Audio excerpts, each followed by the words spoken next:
Entity होती है यहाँ पे इकोनॉमिक्स में कौन कौन सी एंटिटी होती है जिसके बारे में हम लोग पढ़ते हैं? नहीं नहीं, ऐसे नहीं, ब्रॉड एंटिटी। जैसे देखो, एक एंटिटी, पहला एंटिटी क्या होगा? गवर्नमेंट, जो रोल प्ले करता है इकोनॉमिक्स में। दूसरा एंटिटी हाउस होल्ड, है ना, हाउस होल्ड सेक्टर हो गया। तीसरा प्राइवेट सेक्टर, जो कंपनीज होती हैं, है ना। तो बेसिकली यही तीन एंटिटी को तीन पार्ट में तुम डिवाइड कर सकते हो। प्राइवेट सेक्टर क्या, जो कंपनी है, जो ऑर्गेनाइजेशन है, जो प्राइवेट, जैसे टाटा का मान लो कोई कंपनी है, ठीक है, तो वो हो गया। दूसरा गवर्नमेंट पैसा खर्च करती है फिजिकल डेफिसिट वगैरह से, है ना, तो वो। और तीसरा तुम्हारा क्या होगा? House hold, house hold save करता है और कंज्यूम करते हैं हम लोग, ठीक है। तो ये तीन एंटिटी बेसिक इकोनॉमिक्स में होती है, ठीक। तो जब कोई गवर्नमेंट, मान लो हमारे यहाँ तुम लोगों को कल क्या बताया था कि स्कार्सिटी होती है ना हमारे यहाँ, किसी भी इकोनॉमिक्स में क्या होगा? रिसोर्स की स्कार्सिटी होगी। तो उस स्कार्सिटी के कारण क्या होता है? हम लोग को प्रायोरिटाइज करना पड़ता है। हमारे पास भी टाइम की स्कार्सिटी होती है, तो हम लोग प्रायोरिटाइज करते हैं ना, 24 घंटा मिलता है, प्रायोरिटाइज करते हैं कि पढ़ना है कि घूमना है कि खेलना है, क्या करना है, ठीक है। तो उस हिसाब से अगर तुम मान लो पढ़ते हो, मान लो 4 घंटा तुम पढ़ाई किए, तो तुम कोई मूवी तुम्हारा दोस्त पे देखने जा रहा है, तो अब तुम मान लो ये बोली कि हम पढ़ेंगे, ये मूवी देखने जा रही है, तो इसको ये पूछेगी पढ़ोगे तुम, तो ये बोले चलोगे मूवी, तो ये बोली कि नहीं नहीं भाई हमको पढ़ना है, ठीक। तो वहां पे क्या है? एक अपॉर्चुनिटी कॉस्ट इन्वॉल्व था ना इसके पढ़ाई करने में। क्या अपॉर्चुनिटी कॉस्ट था? ये मूवी जा सकती थी। उस कॉस्ट, वो कॉस्ट हुआ ना, नहीं गई वो, मतलब अब वो लिटरल सेंस में रुपये का कॉस्ट नहीं हम कह रहे हैं। एक कॉस्ट ऐसा हुआ कि ये वो फन, वो मजा मिस कर दी। वो कॉस्ट बेयर की किसके लिए? पढ़ने के लिए। तो यही अपॉर्चुनिटी कॉस्ट जो है हम लोग इकोनॉमिक्स में भी देखते हैं। कैसे देखते हैं? जैसे मान लो हमारे पास लिमिटेड अगर रिसोर्स है, तो उसको कहाँ हम लोग यूटिलाइज करें, कहाँ लगाएं उसको, ठीक। अगर मान लो हम लोग लगाते हैं ब्रेड बनाने में, ठीक है, व्हीट को ब्रेड बनाने में हम लगा देते हैं, और मान लो व्हीट को सड़ा के हम लोग अल्कोहल बनाना है, ठीक है, तो हम लोग ज़्यादा अगर व्हीट को अल्कोहल बना देते हैं मान लो, तो हम लोग ब्रेड बनाने नहीं बनाएंगे, नहीं बना पाएंगे ना। तो वो अपॉर्चुनिटी कॉस्ट इन्वॉल्व हुआ ना, कि ब्रेड उतना हम लोग नहीं बना पाए क्योंकि हम लोग उससे कुछ और बना दिए। तो ये अपॉर्चुनिटी कॉस्ट हर इकोनॉमी में ये रहता है कि हम लोग को दो चीज में प्रॉब्लम होती है करने में, कि जो हमारा गिवन रिसोर्स है, कोविड के टाइम पे ही देखो, गवर्नमेंट के पास लिमिटेड पैसा था, तो कहाँ वो बेस्ट दे सकती है, जहाँ पे सबसे इफेक्टिव उसका यूटिलाइजेशन हो। तो वही हम लोग फिर निकालते हैं कि अपॉर्चुनिटी कॉस्ट। तो एक प्रोडक्शन पॉसिबिलिटी कर्व होता है, देखो प्रोडक्शन पॉसिबिलिटी कर्व।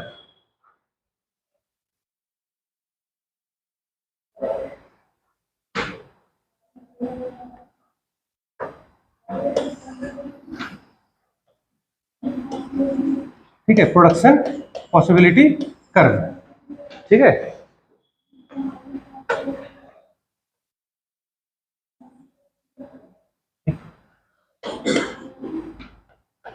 देखो ऐसे एक कर्व बनाते हैं हम लोग, उसमें क्या होता है?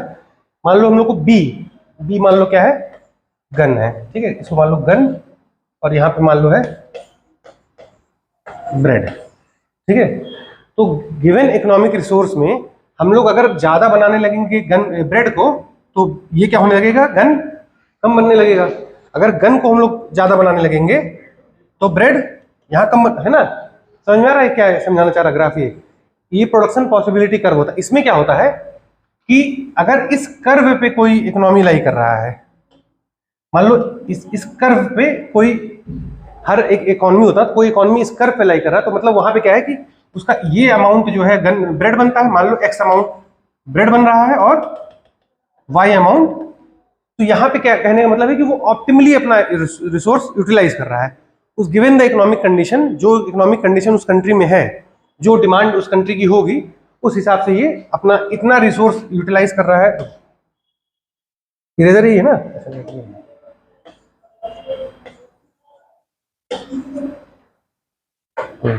तो मान लो ये जो है एक्स अमाउंट क्या बना रहा है? ब्रेड, ठीक है। इतना ब्रेड उस इकोनॉमी में बना क्योंकि लोगों की नीड जो है उस इकोनॉमी में इतना ब्रेड की है, ठीक। और बाकी बचा रिसोर्स, ये कितना बना रहा है? गन इतना बन रहा है, ठीक। तो उस इकोनॉमी में गन की नीड, बंदूक की नीड इतनी है, तो यानी कि उसको कहा जा रहा है किसी इकोनॉमी में यहां हो सकता है वो ये पॉइंट, वहां पे लोग पॉपुलेशन कम होगा तो ब्रेड की नीड कम होगी, हो सकता है गन की नीड ज्यादा हो। अभी तो हम एक सिंपलिस्टिक एग्जांपल ले रहे हैं ना, गन और ब्रेड। ऐसे तो बहुत ज्यादा हम लोग को रिसोर्स में वो करना पड़ेगा ना, लेकिन ये कि इस कर्व पे जहां भी रहेंगे हम, वहां पे क्या होगा कि वो एफिशिएंट यूटिलाइजेशन होगा रिसोर्स का। उसको कहते हैं परेटो ऑप्टिमल। लिख लो PARETO, परेटो ऑप्टिमल। ऐसे जो कीवर्ड है ना उसको लिखते जाना तुम लोग, समझो और कीवर्ड लिखो, घर जाकर उसको वापस पढ़ना। पेरेटो ऑप्टिमल, ठीक है। बात समझ में आया ना कि क्यों ऑप्टिमल यहाँ पे है, इसको क्यों ऑप्टिमल कहते हैं? क्योंकि यहाँ पे अभी देखो, यहाँ अपॉर्चुनिटी कॉस्ट जो हम तुमको बता रहे थे, जैसे देखो अब यहाँ पे अगर थे हम, ठीक है, और यहाँ पे, ठीक ये है। अब जब हम अगर x को, जो x है पहले ये बन रहा था, मतलब ये ब्रेड है पहले यहाँ बन रहा था, मान लो अगर ब्रेड यहाँ बन रहा था तो गन कितना बन रहा था, ये, ठीक है। तो ब्रेड अगर मान लो 10 था तो गन 20 था, ठीक। अब अगर हम ब्रेड को ज्यादा बनाना है, अगर ब्रेड को 20 बनाना है हम लोग को, तो गन को कम करना पड़ेगा, मान लो 15 ही बना, ठीक है। तो ये अपॉर्चुनिटी कॉस्ट हुआ ना, उतना ब्रेड 10 ब्रेड एक्स्ट्रा बनाने के लिए हमको 5 गन को कम करना पड़ेगा। समझ में आ रहा बात? कोई कंफ्यूजन इसमें है ना? क्योंकि ये बेसिक्स चीज है ना, ये देखो, ये क्वेश्चन क्या पता डायरेक्ट इससे ना पूछे, लेकिन जब तक फाउंडेशन तुम्हारा बिल्ड नहीं रहेगा इकोनॉमिक्स में, तब तक फिर क्या है ना, उसको आगे तुम वो नहीं कर सकते हो। ये सब बहुत फाउंडेशनल चीज है, तो इसको ढंग से समझना, ठीक। अब यहाँ पे ये जो कर्व है ना, ये, ठीक है, इस कर्व में कहते हैं कि गिवन द टेक्नोलॉजी, जो लेवल ऑफ टेक्नोलॉजी है अभी कंट्री के पास, तो इस कर्व पे रहेगा, ठीक। अब मान लो कोई कंट्री यहाँ पे लाई कर रही है, कोई कंट्री यहाँ है, और कोई कंट्री यहाँ है, ठीक। यहाँ लाई करने का मतलब क्या होता है ना, जब कर्व के अंदर, कि वो अभी अपना रिसोर्स का इफिशिएंट यूटिलाइजेशन नहीं कर पा रहा है ना। अगर वो ये बना रहा है यानी कि इसका स्कोप है यहाँ जाने का। बात समझ में आ रहा है कि नहीं? क्योंकि वो इफिशिएंट वहां पैरेटो ऑप्टिमल नहीं होगा, ठीक। तो इस यहां तक तो वो जा सकता है given the level of technology, मतलब कि भारत में अभी जिस लेवल का टेक्नोलॉजी चल रहा है, मशीन और ये सब, अगर मान लो भारत यहाँ पे लाई करता है, मान लो इंडिया यहाँ लाई कर रहा है, तो उसी लेवल ऑफ टेक्नोलॉजी पे इंडिया क्या है, मेहनत करके आगे बढ़ सकता है। कैसे? और एफिशिएंट यूटिलाइजेशन कर ले गिव रिसोर्सेज का, तो यहां पहुंच जाएगा, ठीक। अब अगर इंडिया को यहां जाना है इस कर्व पे, तो टेक्नोलॉजिकल डेवलपमेंट करना पड़ेगा, है ना। और रिसोर्सेज देखो कि देखो उसके पास रिसोर्स लिमिटेड है, सब कुछ लिमिटेड है। अब उसी रिसोर्स को और एफिशिएंट यूटिलाइजेशन, जैसे मान लो 1 किलो तुम सरसों ले जाते हो, ठीक है, उसका तेल निकालते हो, तो मान लो घर पे ही तुम प्रेस करके निकाले दबा दबा के, तो कितना तेल निकाल पाओगे? मान लो चलो 50 ग्राम निकाल लिए, लेकिन उसी को और एफिशिएंट मशीन के पास ले जाओगे तो 100 ग्राम निकल गया। लेकिन और एफिशिएंट मशीन के पास ले जाओगे जो बिल्कुल ही निकाल ले, अब जैसे गन्ना जो करते थे पहले, अब मशीन से होने लगा, तो कितना उसमें ऑप्टिमली निकलता। तो वही अगर वो हम लोग टेक्नोलॉजी का बढ़ा देंगे उस इकोनॉमी में, तो पैरेटो ये जो इस कर्व से हम लोग ऊपर जा सकते हैं। बात समझ में आ रहा है? कोई कंफ्यूजन इसमें? ये समझ में आ गया ना? पीपीसी मतलब प्रोडक्शन पॉसिबिलिटी कर्व, समझ में आ गया तुम लोग को ना? ऐसे ग्राफिक बना लेना मन करेगा तो।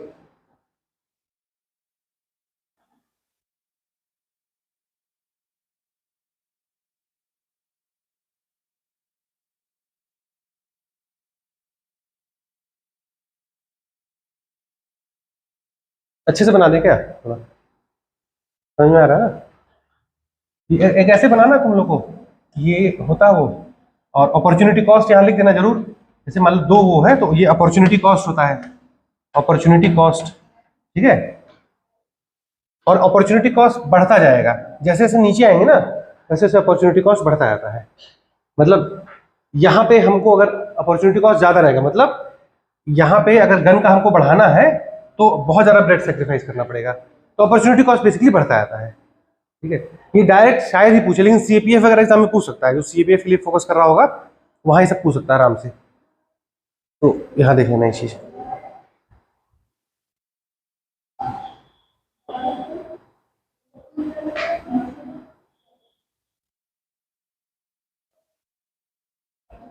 ठीक है। तो मतलब यहाँ जो रहेगा, जो एग्जिस्टिंग टेक्नोलॉजी से वो अचीव नहीं कर सकता ये पोजीशन, वो उसको टेक्नोलॉजिकल डेवलपमेंट करना ही पड़ेगा, तभी जाकर के आएगा। जैसे यूएसए है, तो वहाँ पे वो और एफिशिएंट यूटिलाइज कर रहा होगा अपने रिसोर्स को, तो यहाँ पे होगा यूएसए। हम लोग क्या है, मान लो जैसे कोल हमारा है, या बिजली, ये सबसे अच्छा एग्जाम्पल देखो, जो डिस्ट्रीब्यूशन होता है इलेक्ट्रिसिटी का, तो एटीएनसी लॉसेज होते हैं ना, तो उसमें क्या होता है, इंडिया में बहुत ज़्यादा लॉस होता है। वो क्या, वो बस डिस्ट्रीब्यूशन में ही लॉस, फ्रिक्शन और वो रेजिस्टेंस, ठीक है, या उसका क्वालिटी, वायर का क्वालिटी, चोरी, ये सब मिला के, तो जो बिजली का डिस्ट्रीब्यूशन होता है उस चक्कर में हमारा बहुत ज़्यादा लॉस होता है। और यूएस वगैरह डेवलप्ड कंट्रीज में क्या होता है, कम लॉस होता है हमारा, है ना, वो चीज़। तो वो अगर हमको अचीव करना है वो इफिशियंसी यूटिलाइजेशन, तो हमको अच्छा टेक्नोलॉजी चाहिए। कैसा टेक्नोलॉजी? मतलब वायर का, हाँ वो सब चेंज करना पड़ेगा, है ना, ये सब चीज़ें बस वही है कि ये ध्यान रखना है ये चीज़, ठीक है। तो यहाँ पे वो इकोनॉमी का जो एक कंसर्न क्या होता है कि मतलब for whom to produce, what to produce, ये सब बताया था ना कि किसके लिए प्रोड्यूस करना है, कौन प्रोड्यूस करेगा, कितना प्रोड्यूस करेगा, ठीक है। कल जो तुम लोगों को कैपिटलिज्म और सोशलिज्म में जब अंतर बताए थे तो उसमें तुमको बताया था ना कि ये प्राइस डिसाइड कौन करता है, दो तीन तरीका होता है ना प्राइस डिसाइड करने का, या तो मार्केट पूरा डिसाइड करे, या तो गवर्नमेंट पूरा डिसाइड करे, या तो मिक्स दोनों लोग मिलके। ऐसे ही प्रोडक्शन अगर करना है तो कौन प्रोड्यूस करेगा, पूरा गवर्नमेंट प्रोड्यूस करेगी कि पूरा मार्केट प्रोड्यूस करेगी कि दोनों मिलके प्रोड्यूस करेंगे, है ना। तो अगर मान लो कोई कोई सिस्टम या कोई स्टेट ये चाहता है कि पूरा मार्केट प्रोड्यूस करे, वो बिल्कुल बिजनेस में इन्वॉल्व नहीं होना चाहता है, तो वैसे सिस्टम को क्या कहेंगे, कैपिटलिस्ट सिस्टम, है ना। और कोई स्टेट अगर ये चाहता है कि बिल्कुल सारा चीज स्टेट प्रोड्यूस करे, है ना, तो वो कम्युनिस्ट या सोशलिस्ट सिस्टम, मान लो कम्युनिस्ट सिस्टम हो गया। और मान लो दोनों में मिक्स है तो मिक्स इकोनॉमी हो गया। तो जिसमें जैसे मान लो अगर गवर्नमेंट साबुन, तेल, शैम्पू सब गवर्नमेंट प्रोड्यूस करने लगे तो प्राइवेट का स्कोप ही नहीं रहेगा, गवर्नमेंट करेगी सारा, तो ऐसे कम्युनिस्ट सिस्टम हो गया, है ना। और उसमें उस वाले में कैपिटलिस्ट में क्या है, गवर्नमेंट का कोई, आज हमारे यहाँ क्या है, गवर्नमेंट प्रोड्यूस करती है गुड्स, नहीं तो सर्विसेज प्रोड्यूस करती है, जैसे सर्विसेज, हेल्थ केयर सर्विस मान लो हुआ, है ना। तो ये हमेशा ध्यान रखना, पढ़ते वक्त सर्विस भी दिमाग में ले आना इकोनॉमिक्स में। जनरली क्या होता है, वो गुड्स हम लोग टेंजिबल चीज होती है तो छू छू के सोचते हैं कि यही है, लेकिन सर्विस भी होता है ना कोई चीज। तो गवर्नमेंट जो है कोचिंग भी चलाती है, ISPCs के लिए कोचिंग भी चलाती है, तो ये सर्विस भी दे रही है गवर्नमेंट, है कि नहीं। तो यहाँ पे क्या है, हम लोग दोनों चीज करते हैं, ठीक, समझ में आ रहा ना बात। अब हम लोग पढ़ते हैं वो लॉ ऑफ डिमांड।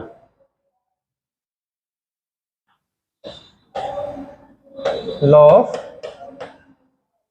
डिमांड, ठीक है। अब ये तो बिल्कुल जैसे इंट्यूटिव चीज है तुम लोग के लिए कि तुम लोग को कितनी बार बताए हैं ये चीज कि प्राइस और डिमांड में रिलेशनशिप, है ना। किसी चीज की प्राइस बढ़ेगा तो क्या होगा, वो डिमांड घटेगा, है ना। कोई चीज महंगा होगा तो ऑब्वियस सी बात है डिमांड उसका घटेगा, है ना। तो तुम एक रिलेशन लिख लो कि जो है प्राइस इनवर्सली प्रोपोर्शनल होता है क्वांटिटी डिमांडेड, ऐसे करके लिख लो, प्राइस इनवर्सली प्रोपोर्शनल होता है क्वांटिटी डिमांडेड, ठीक है ना। समझ में आ रहा है ना, वन बाई इनवर्सली, इतना तो बेसिक मैथमेटिक्स तो तुम लोगों को पता होगा ना, ठीक है ना। तो प्राइस इनवर्सली प्रोपोर्शनल है क्वांटिटी डिमांडेड, ठीक। तो एक वो डेफिनेशन लिख लो इसका ऑफिशियल, ऐसा डेफिनेशन एक लिख लो, देखो कि demand is the amount of commodity, demand is the amount of commodity, demand is the amount of commodity a consumer is ready to take off, a consumer is ready to take off from market at a given price,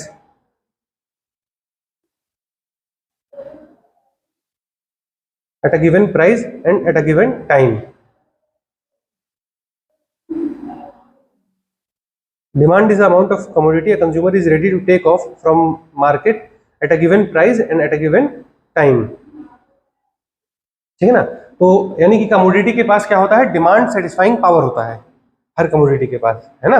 जो भी commodity, कल बताया था तुम लोगों की हर commodity के पास demand satisfying power होता है, ठीक। तो ध्यान रखना कि at a given price and at a given time, दो चीज इंपॉर्टेंट है, ठीक है। तो यहाँ पे जो ये प्राइस और डिमांड का जो रिलेशन है ना, इनवर्स रिलेशन, ठीक है। जैसे तुम सोचो, मान लो कि कोई भी चीज, एक शू है ना, तो अगर एक किसी जूते का प्राइस अगर 100 रुपए है, कल को उसका अगर 200 रुपए हो गया और फिर 300 रुपए हो गया, तो किस समय ज्यादा डिमांड रहेगा उसका, जब 100 रुपए रहेगा तब डिमांड ज्यादा रहेगा, ये तो ऑब्वियस सी बात है।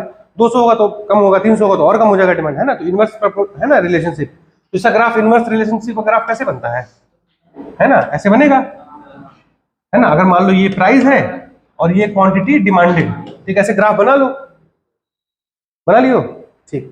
तो इसमें यहाँ पे कुछ भी मतलब ऐसे प्राइस मान लो यहाँ 100 रुपए है, तो डिमांड अगर देखोगे तो मान लो 10 यूनिट डिमांड हो रहा है किसी चीज का, मान लो ये 50 रुपए हो गया, तो यहाँ पे मान लो 30 यूनिट हो गया। तो ये सिंपलिस्टिक एक रिलेशनशिप समझ लेना,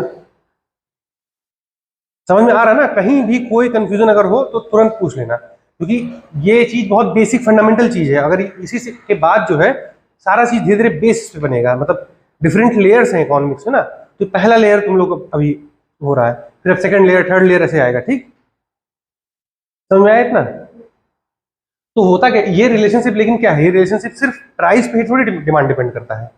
जैसे कि मान लो कि तुम्हारे कोई जो है, तुम लोग आइसक्रीम खाते हो कहीं, ठीक है।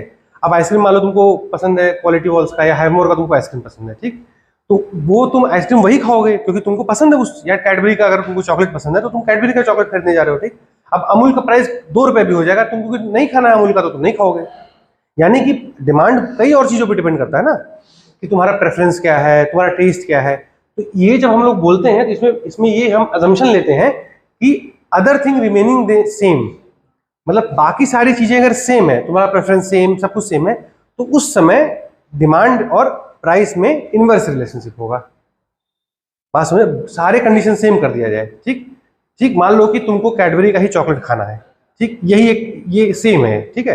अब तुमको कैडबरी का चॉकलेट खाना है, अब आज कैडबरी का चॉकलेट अगर 10 रुपए है और कल उसका 5 रुपए हो गया, ठीक है, तो कब तुम ज्यादा खाओगे? जब 5 रुपए होगा तब ज्यादा खाओगे ना 5 रुपए, क्योंकि उसमें तुम 10 रुपए तुम्हारे पास अगर जेब में है तो तुम 2 खरीद सकते हो, उसमें एक ही खरीदोगे, है ना, क्योंकि और परचेजिंग पावर वगैरह सब तुम्हारा सेम है। तो उस समय क्या होगा कि प्राइस और ये, लेकिन ये नहीं कि सिर्फ इसी चीज पे, बहुत सारी चीज पे डिपेंड करता है। तुम्हारा परचेजिंग पावर कितना है, तुम्हारे पास डिस्पोजेबल इनकम कितना आ रहा है, मतलब सारा जो खर्च काट पीट के तुम्हारे पास इनकम कितना बच रहा है, वो भी डिसाइड करेगा तुम्हारा डिमांड कितना है। तुम्हारा बेसिक नीड क्या है, वो भी डिसाइड करेगा तुम्हारा डिमांड कितना है ना। वो सभी पढ़ेंगे आगे, लेकिन ये ध्यान रखना अभी सिंपलिस्टिक टर्म्स में कि ये चीज है, उसको सिट्रस पेरिबस कहते हैं। लिख लो, स्पेलिंग लिख लो उसका, CETERIS, CETERIS, CETERIS, सिट्रस हो गया। Paribas, PARIBUS, citrus Paribas means other thing remaining the same, है ना, other thing remaining the same, ठीक है, तब ये रिलेशनशिप होल्ड करेगा, ठीक है। क्लियर है यहां तक? ठीक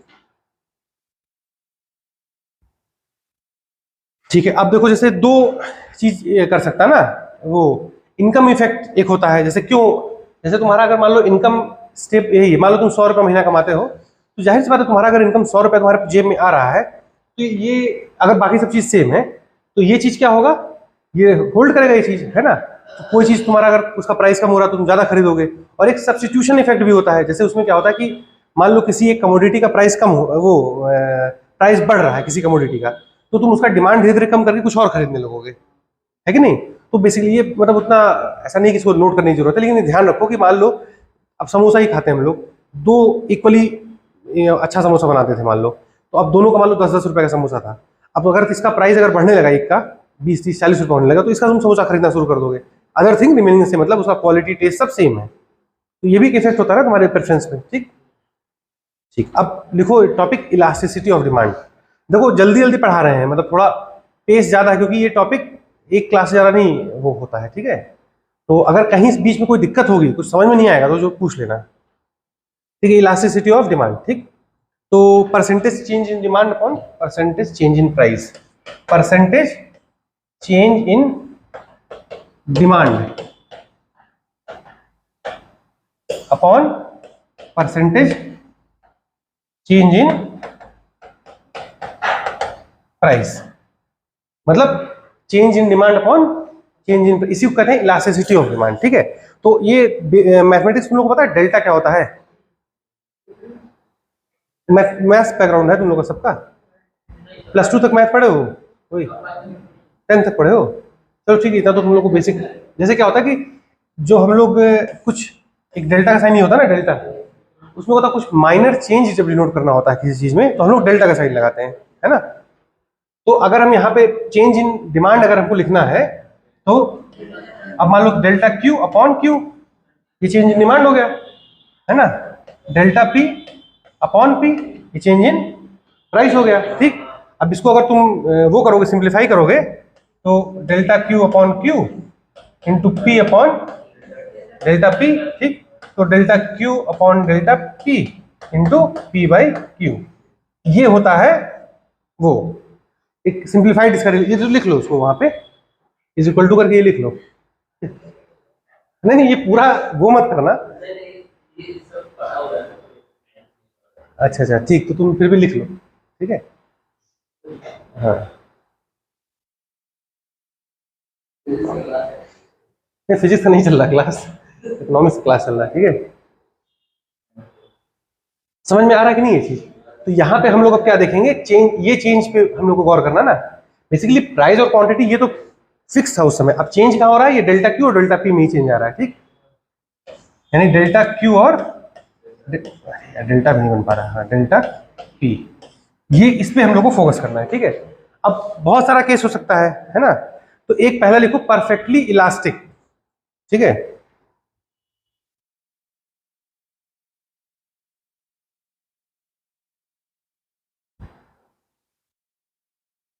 ठीक है, तो परफेक्टली इलास्टिक का तुम कर्व जो बनाना, ऐसे बनाना है, जैसे ये बनाओ, ठीक, और ऐसे लाइन खींच दो, ठीक है। ये प्राइस और ये क्वांटिटी, ठीक। तो यहाँ पे ऐसे क्वांटिटी 1 क्वांटिटी 2, ठीक है।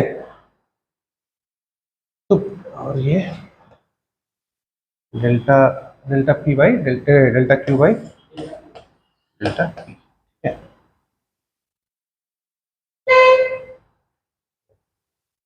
ये ध्यान रखो। अब देखो परफेक्टली इलास्टिक में क्या होता है, परफेक्टली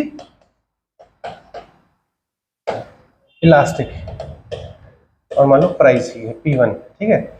उसमें स्लाइट प्राइस, थोड़ा सा ही प्राइस चेंज होगा ना, तो डिमांड अनलिमिटेड बढ़ जाता है,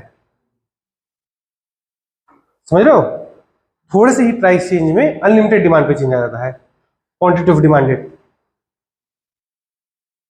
नहीं समझ आ रहा है? जैसे कि ऐसे देखो, इसका कोई रियल लाइफ एग्जांपल नहीं होता है परफेक्टली इलास्टिक या परफेक्टली इनइलास्टिक गुड का, लेकिन परफेक्टली इलास्टिक गुड में क्या होगा कि अनलिमिटेड चेंज हो जाएगा डिमांड, हाँ प्राइस के उसमें, मतलब इनवर्सली प्रोपोर्शनल है। जाहिर सी बात, अगर प्राइस बढ़ेगा तो डिमांड अनलिमिटेडली कम हो जाएगा, और अगर क्वांटिटी वो होगा, मतलब प्राइस बढ़ेगा और घटेगा, मतलब वही इनवर्स रिलेशन रहेगा, लेकिन अनलिमिटेड चेंज होगा ये।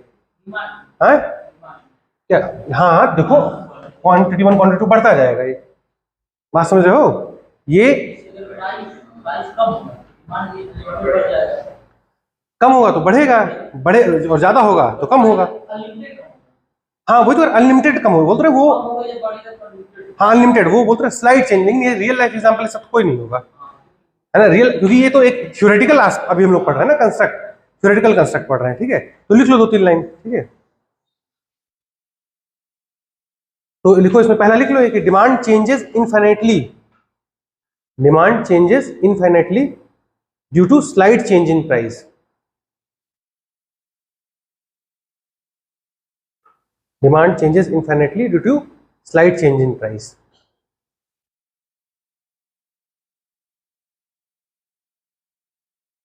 ठीक है ना।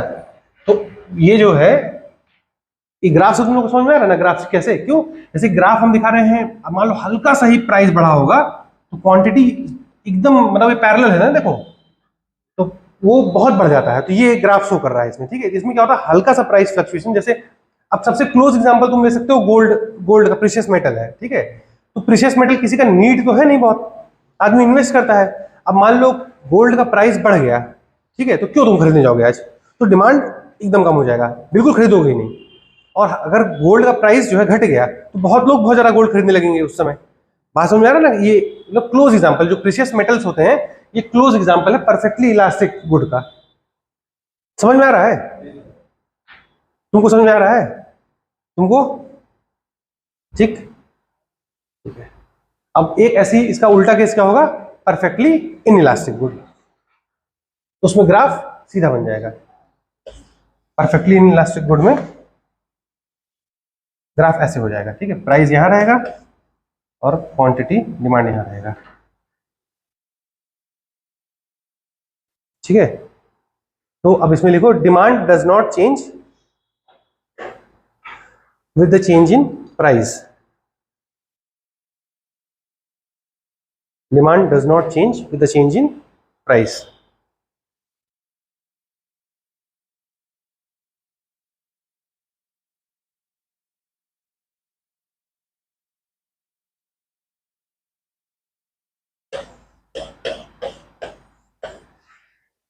तो इसमें देखो, इसमें delta Q by delta P, इसमें देखो, इसमें क्या है कि क्वांटिटी उतनी ही रह रही है, प्राइस क्या कुछ भी हो, है ना।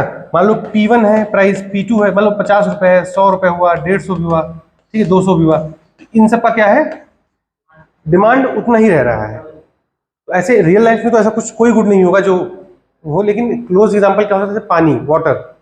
मान लो पानी खरीद के अगर पीते हैं लोग, तो अगर तुम 4 लीटर पानी पी रहे हो, बेसिक मिनिमम रिक्वायरमेंट तुम्हारा अगर है, तो वो तो तुम कितना भी पैसा होगा तुमको देना ही पड़ेगा। तुम मर जाओ नहीं पैसा तुम्हारे पास तो बात अलग है। लेकिन जो एकदम बेयर नेसेसिटी वाली चीजें होती हैं, उनका क्या है, जैसे मान लो तुम्हारे घर में अगर आटा खाया जा रहा है, या जो भी बेसिक नेसेसिटी चीज है, उसका अगर रेट बढ़ भी जाएगा तो तुम थोड़ी कि 4 रोटी है तो 3 रोटी खाना शुरू कर दोगे। लोग करेंगे, ऐसा नहीं कि लोग कर भी सकते हैं, लेकिन इकोनॉमिक टर्म में हम लोग बोल रहे हैं सेक्टर्स पेरिबस, मतलब other thing remaining the same. उस समय क्या होगा कि हम लोग अगर 4 रोटी का हमारा डाइट है तो हम 4 रोटी ही खाएंगे, भले उसका रेट कितना भी बढ़ गया। Unless and until purchasing power हमारा कम हो गया, हमारे पास नहीं मिल पा रहा, तो बात अलग है। समझ में आ रहा है ये इनइलास्टिक डिमांड क्या होता है? मतलब इनइलास्टिक मतलब वो खींच नहीं रहा है उसके साथ, प्राइस के साथ, है ना। वो जो प्राइस चेंज हो रहा है तो डिमांड स्टिफ है, एकदम स्टिफ। और इलास्टिक मतलब क्या हो रहा है कि बहुत इलास्टिक है, जैसे ही प्राइस चेंज हो रहा है वैसे ही। तो यानी कि जो ज्यादा इलास्टिक होगा डिमांड, जो ज्यादा इलास्टिक यानी कि वो प्राइस से ज्यादा सेंसिटिव होगा, और जो थोड़ा सा कम इनइलास्टिक जो होगा, मतलब थोड़ा इनइलास्टिक होगा, वो क्या होगा, प्राइस से सेंसिटिव। जैसे मान लो साइकिल खरीदना है, ठीक। अब बेस्ट एग्जांपल, तुमको हम 15 दिन पहले बोल के रखे थे कि हम साइकिल हमको चाहिए, ठीक है। तो माल अभी क्या है, वो मेरे लिए वो इनइलास्टिक डिमांड है ना मेरे लिए, क्योंकि अब हमको लग रहा है बाद में खरीदेंगे हम, मतलब उसके लिए मेरे लिए नेसेसिटी नहीं है। लेकिन अगर हमको सब्जी खरीदनी है घर पे जाकर के, तो वो सब्जी तो वो खरीदना ही पड़ेगा। अगर आलू टमाटर ही देखो, अगर मान लो 100 रुपए किलो हो जाता है, फिर भी लोग टमाटर खाते हैं, ऐसा नहीं कि लोग खाते नहीं है। थोड़ा वो चेंज होगा, परफेक्ट तो कोई एग्जाम्पल नहीं है, लेकिन हम बता रहे हैं वो बेयर नेसेसिटी वाली चीजें होती हैं। तो समझ लो एक रबड़ बैंड को कंसेप्चुलाइज करो, और जितना ज्यादा रबड़ बैंड खींचेगा उतना क्या होगा, वो इलास्टिक होता है। तो जितना फोर्स लगा रहे हो, अब जो बहुत इलास्टिक रबड़ बैंड होगा तो थोड़ा सी फोर्स लगाने पे खिंच जाएगा, और थोड़ा स्टिफ जो रबड़ बैंड होगा उसमें बहुत ज्यादा फोर्स लगाना पड़ेगा। तो फोर्स को समझ लो प्राइस, ठीक है ना। तो हल्का सा ही प्राइस चेंज हो रहा है, रबड़ बैंड खिंच जा रहा है, मतलब डिमांड कम हो रहा है, जो दोनों आइदर वे हो रहा है प्राइस के हिसाब से। बात समझ में आ रहा है कि नहीं आ रहा है? जैसे कॉफी है, या यहाँ नौका विहार पे चाय मिलता है, इसका क्या लग रहा था तुमको कि ये नौका विहार पे जो चाय मिलता है तो उसका इलास्टिक डिमांड होगा कि इन इलास्टिक होगा? इलास्टिक। जैसे कैसे कुछ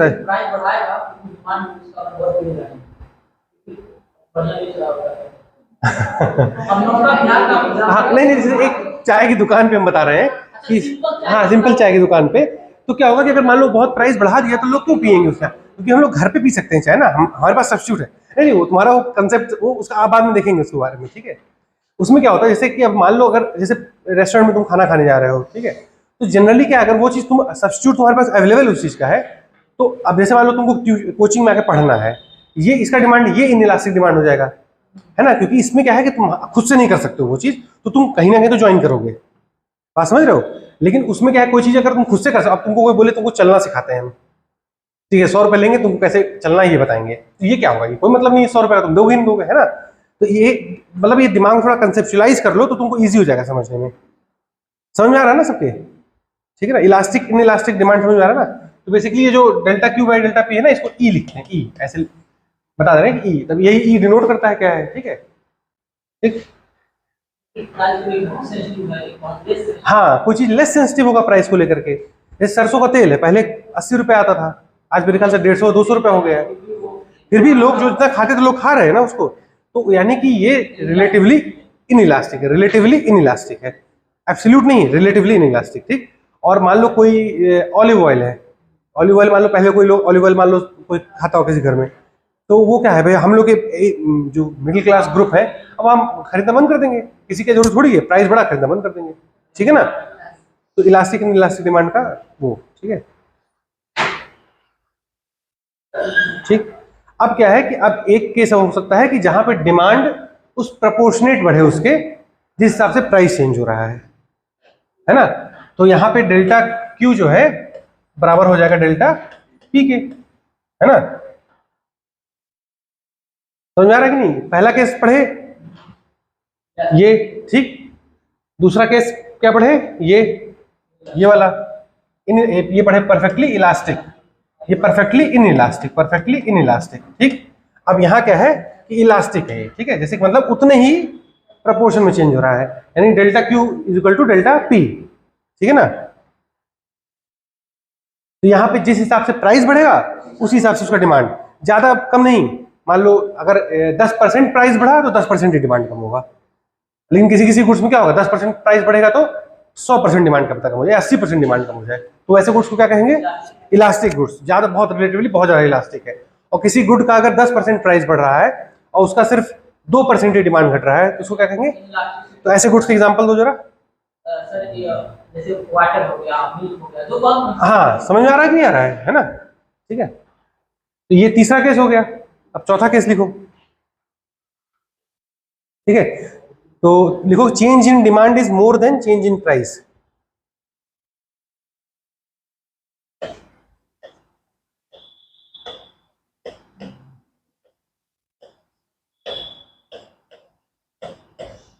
change in demand is more then change in price. मतलब डिमांड जो है, जो change in demand is more then change in price, मतलब क्या हुआ कि प्राइस घटा 2% से, है ना, प्राइस, और डिमांड बढ़ गया 10% से। ठीक, तो ऐसे गुड्स को, ऐसे एग्जांपल दो जरा ऐसे गुड्स का। गोल्ड है कि नहीं? प्राइस घटेगा थोड़ा लेकिन डिमांड हो ज्यादा, लोग इन्वेस्ट करने लगेंगे गोल्ड में, है ना? तो प्रेशियस मेटल हुआ, ठीक है, ये सब चीज। जैसे पेट्रोल का एग्जांपल, पेट्रोल है तो पेट्रोल किस में आएगा? इलास्टिक में कि इन इलास्टिक में? हाँ, इन इलास्टिक, तुम बताओ। इन इलास्टिक में आएगा, ठीक, तुम? इन इलास्टिक है, इन इलास्टिक, इलास्टिक। क्यों क्यों, मतलब तुम ऐसे कंसेप्ट लगाओ।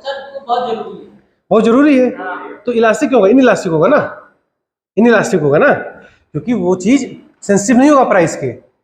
अगर कल को पेट्रोल आज 150 रुपए भी हो जाएगा तो वो पेट्रोल फिर भी लोग भराएंगे ना, क्योंकि उनको जाना है घर, उनको ऑफिस जाना है, ट्रक को सामान ले जाना है।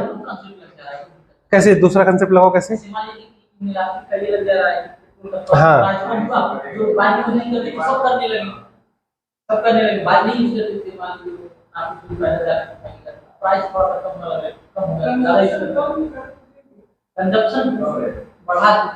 नहीं नहीं, देखो देखो देखो देखो देखो, ये बता रहे हैं हम लोग, जब प्राइस और डिमांड का वो देख रहे हैं, ठीक है, तो सब चीज रिमेनिंग सेम। क्या हम बोले थे? Everything remaining same.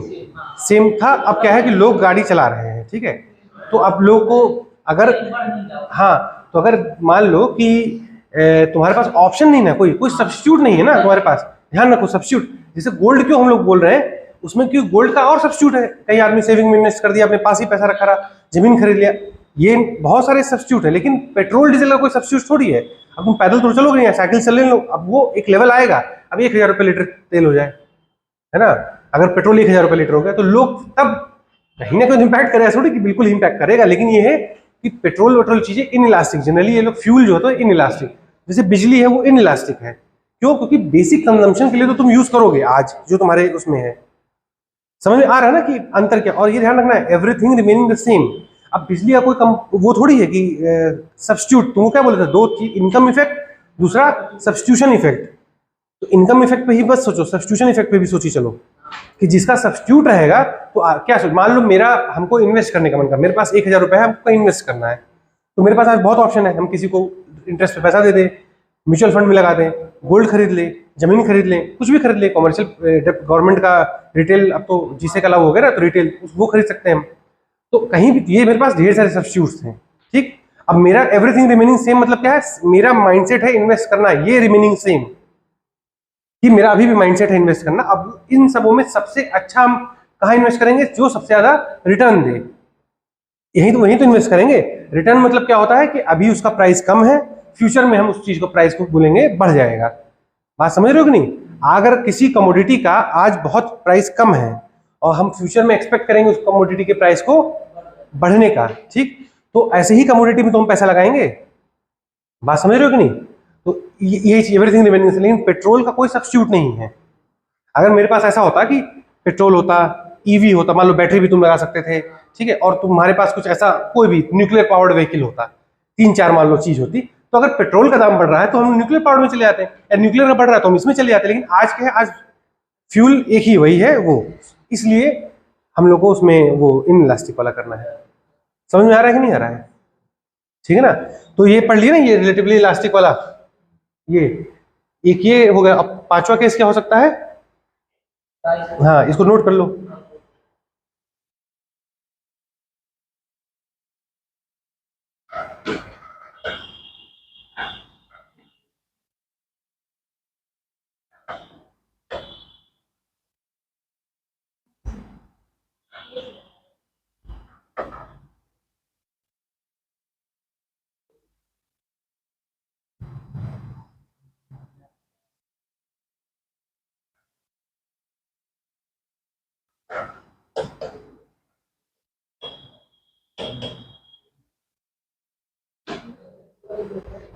ये इसका ग्राफ थोड़ा ऐसे बनेगा, है ना? क्यों? जैसे देखो, अगर इतना प्राइस चेंज हो रहा है, देखो ऐसे वर्चुअली देखो, मान लो पहले P1 था, ठीक है, और ये P2 हो गया, बात समझ रहे हो? तो देखो, तुम P1 था तो क्वांटिटी कितना डिमांड हो रहा था, मान लो Q1, है ना? और ये जब हुआ Q2, तो तुम प्राइस देखो कम चेंज हुआ लेकिन क्वांटिटी ज्यादा चेंज हुआ, क्योंकि ग्राफ ऐसे है, जितना ग्राफ ऐसे रहेगा उतना ही वाला समझ में आ रहा है कि नहीं ये चीज? ठीक, इसमें ग्राफ कैसा है, ऐसे है, ठीक है?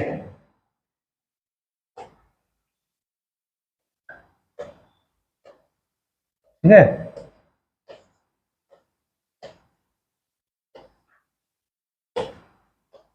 अब इसमें एक कंसेप्ट और है,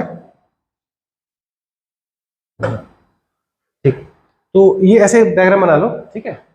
यहां पे लिखो P2 और P1, P1 था तो Q1 Q2,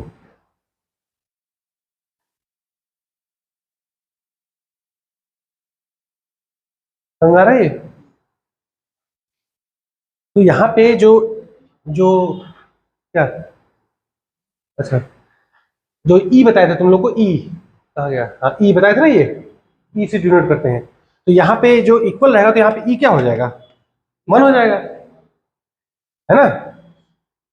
ये ई जो है, अगर दोनों इक्वल रहेगा, ई क्या हो जाएगा, 1 हो जाएगा। अब ऐसे ही जो परफेक्टली वो था, चलो तुम बता रहे, तो ये देखो ई इज इक्वल टू 1 हो जाएगा ना यहाँ पे, क्योंकि delta Q by delta P, ठीक है? और यहाँ पे अगर क्यू जो है, क्यू ज्यादा है पी से, तो ग्रेटर देन 1 होगा ई। मैथमेटिक्स समझ रहे हो ना इतना? अगर ये 10 है, ये 5 है, तो 2 हो जाएगा ना ओवरऑल इक्वेशन, तो यानी ई जो है, ई वो ग्रेटर देन 1 रहेगा यहाँ पे। ये लिख लो, ई इस वाले केस में ई इज इक्वल टू, ई मतलब ग्रेटर देन 1।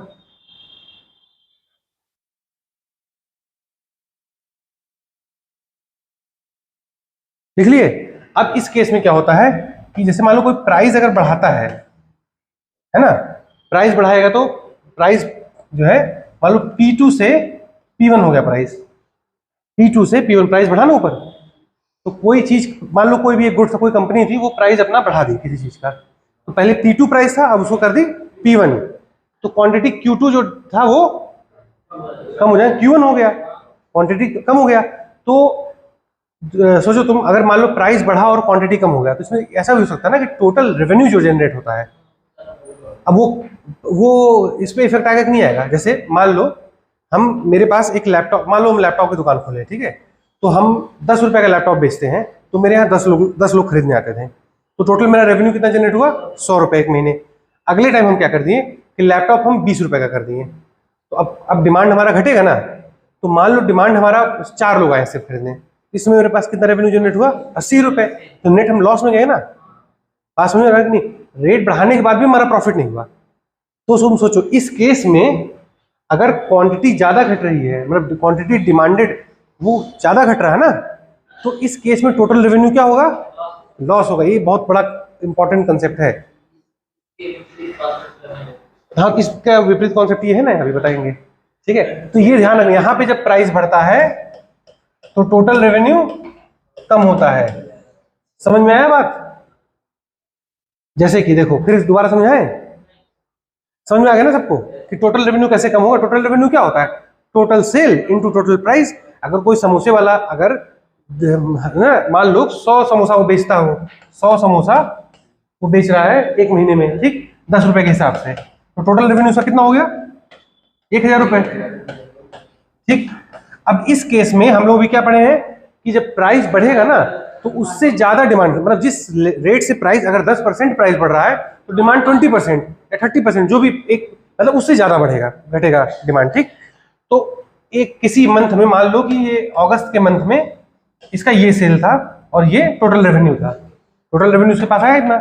अब क्या हुआ सितंबर में, मान लो सितंबर में क्या हुआ कि वो 20 रुपए का कर दिया, ठीक है, 20 रुपए का। अगर ये केस होता, ये तो जो बताया इसमें कि डिमांड और कमेंसुरेटली घटता बढ़ता है, तो इसमें क्या होता, अगर 50% 100% अगर प्राइस रेज हो गया है, डबल हो गया ना, तो ये हाफ हो जाएगा ये। तो यहाँ पे क्या हो जाता, 20 रुपए का अगर एक समोसा इस समय किसी पास 50 बिकता। क्यों? क्योंकि हम लोग इस केस में है ना, क्योंकि दोनों बराबर, जितना वो बढ़ रहा है उतना वो घट रहा है। समझ में आ रहा है? तो यानी टोटल रेवेन्यू कितना होता है इसका? आज भी 1000 रुपये होता। समझ में आ रहा है ना? लेकिन इस केस में क्या है कि जो क्वांटिटी, प्राइस बढ़ने से जो क्वांटिटी डिमांडेड है वो बहुत ज्यादा घट जा रहा है। तो बहुत ज्यादा घट रहा है मतलब क्या है कि अगर हम लोग प्राइस को हम बढ़ा रहे हैं 20 रुपए से, तो हमारा जो ये है ना क्वांटिटी डिमांडेड, वो हो जा रहा है 40 रुपए, 40 ही लोग आ रहे हैं खरीदने। तो अभी कितना टोटल रेवेन्यू हो जाएगा भाई? 20 रुपए, 800 रुपए। तो ये फैक्टर भी कंपनी को ध्यान में रखना होगा ना प्राइस बढ़ाने के उसमें, कि उनका जो गुड बेच रहे हैं वो इलास्टिक है कि इन इलास्टिक है। तो ये चीज क्या था, इलास्टिक था कि इन इलास्टिक था? ये जो भी हम जिसके बारे में पढ़ रहे हैं, इलास्टिक है ना, ये इलास्टिक है। ठीक, क्यों? क्योंकि इलास्टिक, क्यों? क्योंकि भाई थोड़े से प्राइस चेंज में क्वांटिटी ज्यादा चेंज हो रहा है जो डिमांड है। तो अगर मान लो कोई कंपनी बनाती है ऐसा गुड जिसका नेचर इलास्टिक है, वो फ्यूचर में चाहे कि हम प्राइस बढ़ा करके ज्यादा प्रॉफिट कमा लेंगे, कमा पाएगी? नहीं कमा पाएगी ना। जैसे मान लो लेवाइस का जीन्स है, ठीक है, अब लेवाइस का जीन्स मान लो 4000 5000 रुपए का था, ठीक, तो ये तो एक ऐसा गुड है जो इलास्टिक गुड होगा भाई, क्योंकि अगर प्राइस इसका बढ़ रहा है तो लोग, जो नेसेसिटी तो है नहीं, डिमांड बहुत ज्यादा, अगर 10,000 का जीन्स ये बेचने लगे तो कौन खरीदेगा? कोई नहीं खरीदेगा। बात समझ में आ रहा है कि नहीं आ रहा? तो कंपनी प्राइस बढ़ा करके अपना प्रॉफिट नहीं बढ़ा सकती। यहाँ पे दिमाग में एकदम बिल्कुल क्लियर नहीं चीज। तो यानी कि जब भी ये बात आएगा कि if a good is elastic, relatively elastic, then total revenue can not be increased by increasing the price. ये कंसेप्ट समझ में आया पूरा? If good is elastic then total revenue can not be increased by increasing the price. यही चीज उल्टा किसमें होता है? इन इलास्टिक गुड में होता है। अभी बताते हैं उसका, ठीक है? यहां तक क्लियर एकदम? ठीक, क्योंकि ये भी दोबारा नहीं होगा ना, ये चर्चा कभी भूल से भी चर्चा नहीं होगा दोबारा ये, तो अभी एकदम ध्यान से पढ़ लेना। और ये कुछ कुछ नोट करते जाओ, क्योंकि सब चीज थोड़ी दिमाग में बैठेगा, है ना। हम नोट्स तो देंगे तुम लोग को, लेकिन मीनवाइल तुम आज जाकर रिवाइज करना हो, कल जाकर रिवाइज करना हो, उसके लिए रहे तुम्हारे पास, ठीक। अब हम लोग क्या पढ़ेंगे? इन इलास्टिक जो गुड है, ठीक है। वहां पे क्या है कि हम लोग का जो क्वांटिटी, जो डिमांड था डेल्टा, ये कम होगा किससे? डेल्टा पी से, है ना। ये पांचवा केस बना हम लोग का। पहला केस, दूसरा केस परफेक्टली इलास्टिक, दूसरा परफेक्टली इन इलास्टिक, तीसरा इलास्टिक इक्वल, चौथा हम लोग पढ़ लिए वो इलास्टिक। ये हम पढ़ रहे हैं इन इलास्टिक। समझ में आ रहा है? तो यहाँ पे मतलब क्या है इसका, ये डिनोशन क्या है कि क्वांटिटी जो है ना, जब प्राइस बहुत ज्यादा फ्लक्चुएट करेगा तभी क्वांटिटी चेंज होगी। जैसे फॉर एग्जांपल मान लो कोई जो है, ये सरसों का तेल ही मान लो, ठीक है, तो बहुत ज्यादा जब प्राइस चेंज होगा तभी लोग शिफ्ट करेंगे किसी और चीज पे, सफोला है, रिफाइंड पे। अभी क्या है, अभी जो ट्रेडिशनली लोग सरसों का तेल खाते थे वो खा रहे हैं सरसों का तेल, 100-200 उनके उस ब्रैकेट में आ रहा है, क्योंकि इनकम इफेक्ट हम देख रहे हैं और सब्स्टिट्यूशन इफेक्ट भी देख रहे हैं। लेकिन अब 1000 रुपये लीटर अगर हो गया सरसों का तेल, तो क्यों कोई खरीद? तब यानी कि उतना प्राइस बढ़ाना पड़ेगा इसकी क्वांटिटी को चेंज करने के लिए। तो ऐसे गुड्स का ग्राफ, ऐसे उसका ग्राफ कैसे बनेगा? देखो पी और ये क्यू, है ना, तो इसका ग्राफ जो है कुछ ऐसे बनेगा, ऐसे, है ना। क्यों? देखो जैसे कि प्राइस को एक यहां है तो यहां मान लो, और ये प्राइस यहां मान लो। देखो ये डिस्टेंस देखो और ये डिस्टेंस देखो, समझ में आ रहा है? इतना प्राइस चेंज करना पड़ेगा इतने डिमांड को वो करने के लिए, ठीक। तो मान लो ये Q1 था और ये Q2 और ये P1 और P2, ठीक। तो प्राइस 1 पे क्वांटिटी इतना डिमांड हो रहा था, प्राइस 2 पे क्वांटिटी इतना डिमांड हुआ, ठीक। समझ में आ रहा है इसी? यहां पे क्या टोटल रेवेन्यू होगा? यहां प्रॉफिट होगा। यहां पे क्या होगा? कंपनी जो है वो प्रॉफिट कमाएगी। क्यों? क्योंकि देखो वो इन इलास्टिक गुड है। अब यहाँ पे ई जो है वो लेस देन 1 है, यहाँ नोट कर देना, ई लेस देन 1, है ना। और यहाँ प्राइस अगर बढ़ेगा तो टोटल रेवेन्यू बढ़ेगा, ये ध्यान रखना। प्राइस बढ़ेगा तो टोटल रेवेन्यू बढ़ेगा। ये बना लेना, पी बढ़ा टोटल एरो, ये एरो यूज करना है इंक्रीज डिक्रीज के लिए इकोनॉमिक्स में, ठीक है।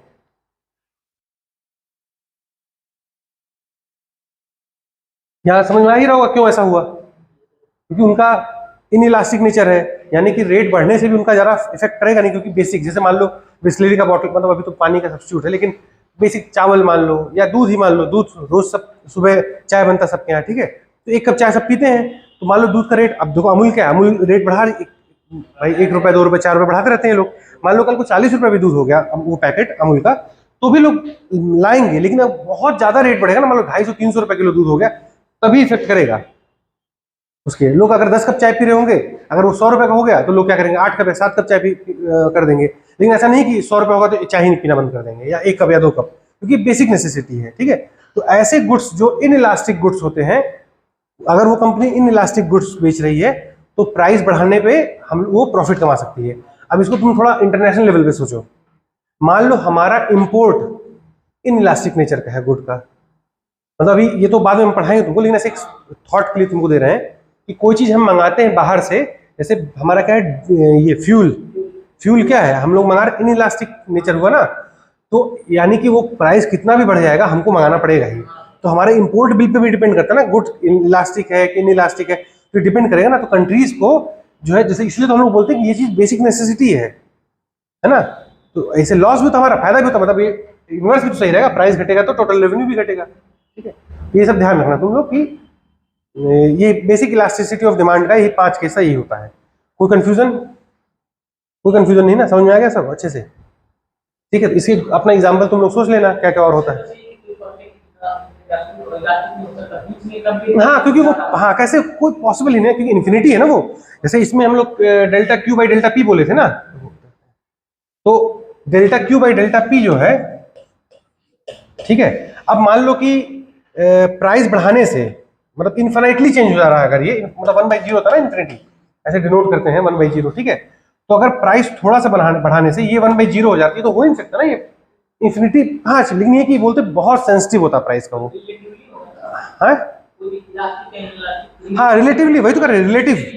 हाँ, कि कंपेरेटिवली जो है वो ज्यादा इलास्टिक है गुड, कंपेरेटिवली कम इलास्टिक है ना। हाँ, वाटर इन इलास्टिक होगा ना। हाँ, वो तो फिर हम लोग वो जो तुम बोले वो 2 गुड्स में देखने का, वो फिर वो कम्प्लीमेंट्री गुड्स होते हैं, सब्स्टिट्यूट गुड्स, अभी बताएंगे उसको, ठीक है। तो ये इतना समझ में आ रहा है ना, अब तक समझ में आ रहा है ना कि कोई गुड अगर तुम पहचान जाओगे ना कि ये गुड इलास्टिक है, जैसे मान लो ये फोन है, ठीक है, तो ये फोन है इलास्टिक या इलास्टिक होगा, इलास्टिक होगा, है ना। क्योंकि अगर फोन इतना मान लो 1.5 लाख का फोन है, क्यों खरीदोगे, नहीं खरीदोगे भाई, ठीक है ना। तो वो समझ रहे हो कि नहीं, वो इलास्टिक और इन इलास्टिक वही रबड़ बैंड का एग्जांपल रखना दिमाग में, और तुम्हारा जो फोर्स है वो प्राइस है, ठीक है ना। तो जो कम फोर्स पे हल्का ज्यादा खींच जाए, और जो ज्यादा फोर्स लगाना पड़े खींचने के लिए, तो समझ लेना कि इलास्टिक इन इलास्टिक कंसेप्ट ये है, ठीक।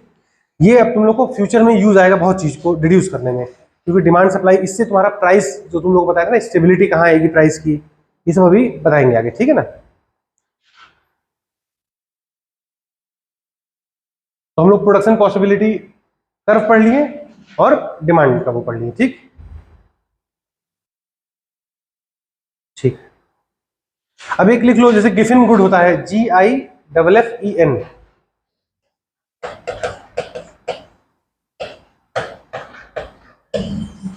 GIFFEN, ठीक है।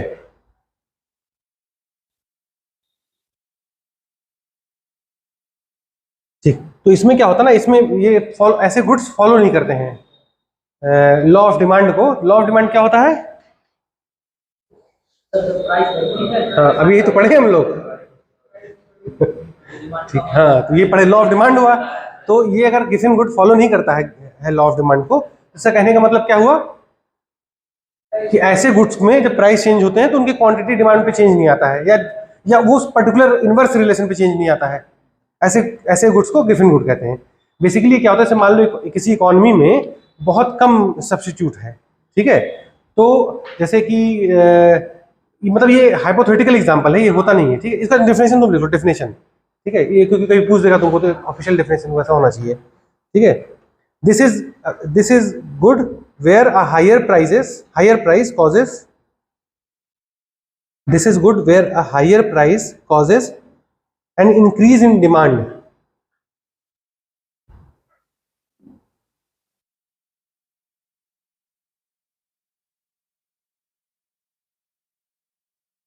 ठीक है, इंक्रीज इन डिमांड, ठीक है।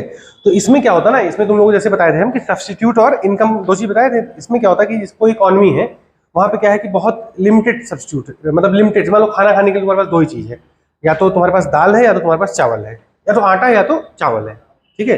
तो व्हीट और राइस का दो ही चीज़ है। तो अगर मान लो तुम्हारा और तुम बहुत गरीब हो तुम, ठीक, तो उस इकॉनमी में लोग बहुत गरीब हैं और उस इकॉनमी में लिमिटेड सब्स्टिट्यूट है।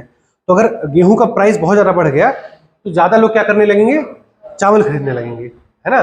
गेहूं का प्राइस, तो फिर चावल का रेट अगर थोड़ा 1-2 रुपये बढ़ा भी ना, उससे मतलब नहीं, क्योंकि उनके पास और कुछ है ही नहीं ऑप्शन ना। तो गिफिन गुड होती है। एक्चुअली में ये कभी एग्जैक्टली होता नहीं गिफिन गुड, लेकिन मान लो कभी पूछ दिया, यूपीएससी में कभी नहीं पूछेगा। ये हो सकता है कि पीसीएस में क्या पूछ गिफिन गुड होता क्या है। तो गिफिन गुड वो जो लॉ ऑफ डिमांड को फॉलो नहीं करते हैं, और किसी छोटे मोटे एग्जाम में पूछ सकता है, ठीक है। और एक वेवलेन गुड होता है, लिखो VEBLEN, VEBLEN, Veblen good, VEBLEN,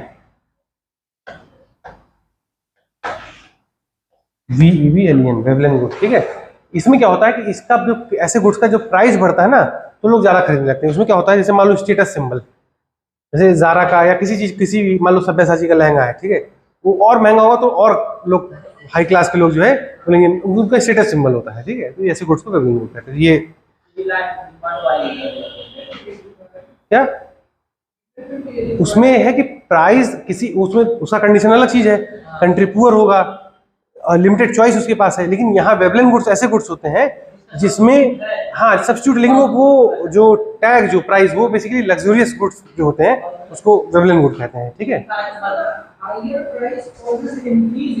हाँ, हायर प्राइस नहीं इसमें। तो इसमें क्या होगा कि वो जो गिफिन गुड होगा उस, और वेवलेन गुड लग्जूरियस गुड होगा, गिफिन गुड लग्जूरियस नहीं होगा। बात समझ ना, ये अंतर है दोनों में।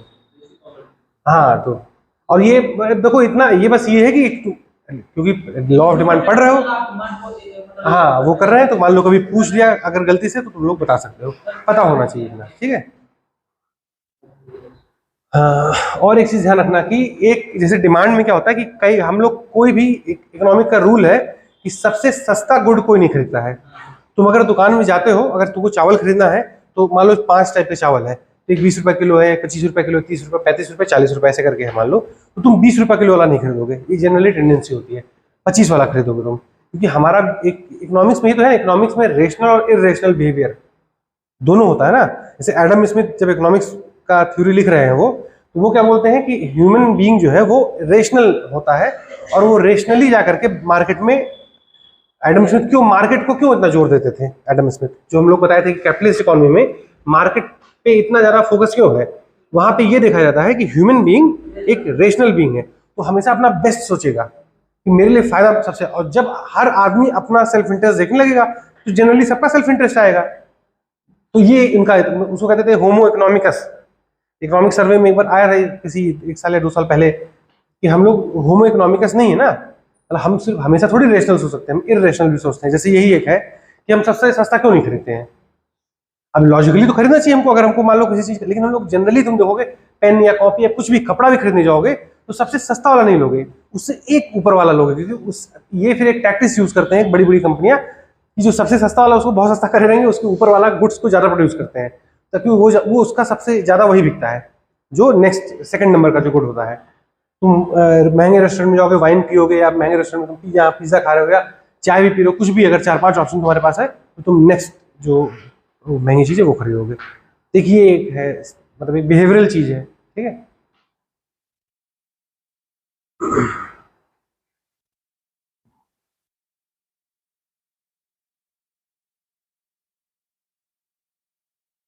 ठीक, एक अब वो लिख लो कि एक एक्सटेंशन इन डिमांड होता है और एक इंक्रीज इन डिमांड। तो पहले लिखो extension in demand, extension in demand.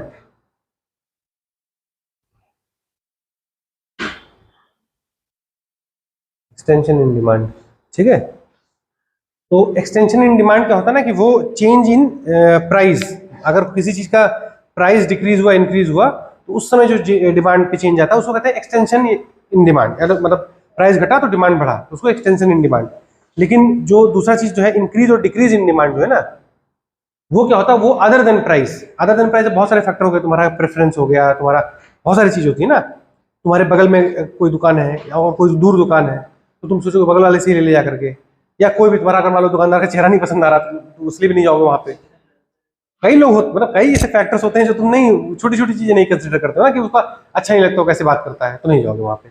ठीक, तो ये सब चीजें भी होती हैं। तो यही एक्सटेंशन और इंक्रीज का ध्यान रखना कि एक्सटेंशन क्या होगा, सिर्फ प्राइस चेंज से जो डिमांड में चेंज हो रहा है, जो हम लोग पढ़ रहे थे, ठीक है। और जो इंक्रीज और डिक्रीज क्या होता है, वो उससे चेंज, वो जो अदर देन प्राइस, प्राइस, ठीक है।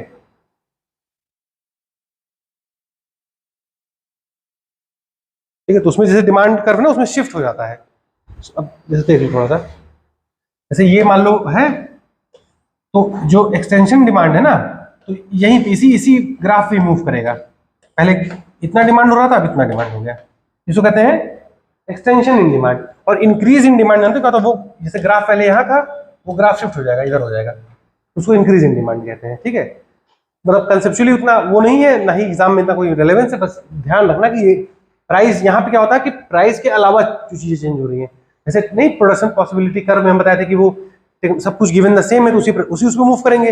लेकिन अब टेक्नोलॉजी अगर बढ़ाना हमको, तो हम लोग आगे जाएंगे, तब जब टेक्नोलॉजी चेंज होगा। इसमें भी प्राइस अगर सेम है तो इसी पे मूव करेगा, लेकिन प्राइस के सिवा अलग फैक्टर्स, अदर फैक्टर्स भी हो सकते हैं, तो वो फैक्टर्स जो है इसमें इंक्रीज और डिक्रीज में, ठीक।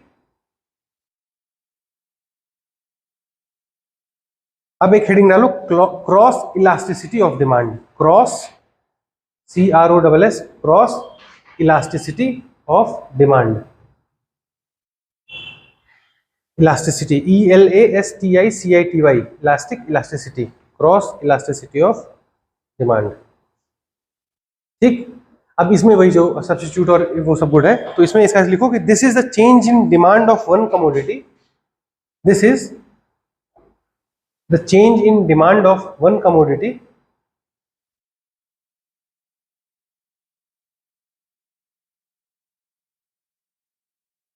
Change in demand of one commodity. अब कमोडिटी का ऐसे करके लिख लो, कमोडिटी एक्स मान लो है, commodity X, one commodity X, है ना, due to change in price of other commodity Y, due to change in price of other commodity Y.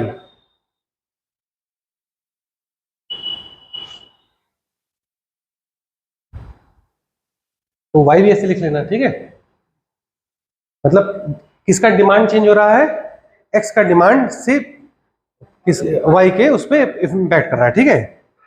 तो this is change in demand of one commodity due to change in price of other commodity. तो Y का price अगर change होगा तो x का demand पे फर्क पड़ेगा। जैसे टी और कॉफी है ना, तो कॉफी का अगर रेट बढ़ रहा है तो कॉफी की डिमांड पे फर्क पड़ेगा। क्यों, लोग कॉफी पीना बंद करेंगे, चाय पे शिफ्ट हो जाएंगे, क्योंकि सब्स्टिट्यूट है ना। जैसे मान लो इंक है, इंक का प्राइस बढ़ रहा है तो पेन का डिमांड कम होगा, क्योंकि पेन भरो, इंक तो भरवाओगे ना पेन में, तो जब इंक, तो पेन खाली रखे करोगे क्या। तो यानी कि दो गुड्स आपस में लिंक गुड्स है ना दोनों। जैसे प्रिंटर है, अब प्रिंटर में मान लो इंक जो आता है, भरा जाता है इंक उसमें, अब उस इंक का प्राइस मान लो, प्रिंटर मान लो 2000 का, इंक है 10,000 का, ठीक। तो तुम क्यों खरीदोगे प्रिंटर, भाई 10,000 का इंक कौन डलवाएगा, समझ रहे हो कि नहीं समझ रहे हो। तो एक चीज के प्राइस से दूसरे चीज के डिमांड पे, यानी क्रॉस इलास्टिसिटी ऑफ डिमांड, है ना, दोनों के link, cross elasticity of demand, ठीक। ग्रॉस नहीं है, क्रॉस, CROSS, क्रॉस, ठीक। अब चलो, अब लिखो इसमें, इसको ऐसे डिनोट कर लो, डेफिनेशन लिख लिए थे, ठीक है। अब इसको जैसे उसमें हम नॉर्मल ई लिख रहे थे हम लोग, है ना, इस वाले में EXY ऐसे लिखना, ठीक, EXY। उसमें E इज इक्वल टू 0 था, 1 था, अलग अलग केस था। अब इसमें लिखो इफ EXY इज पॉजिटिव,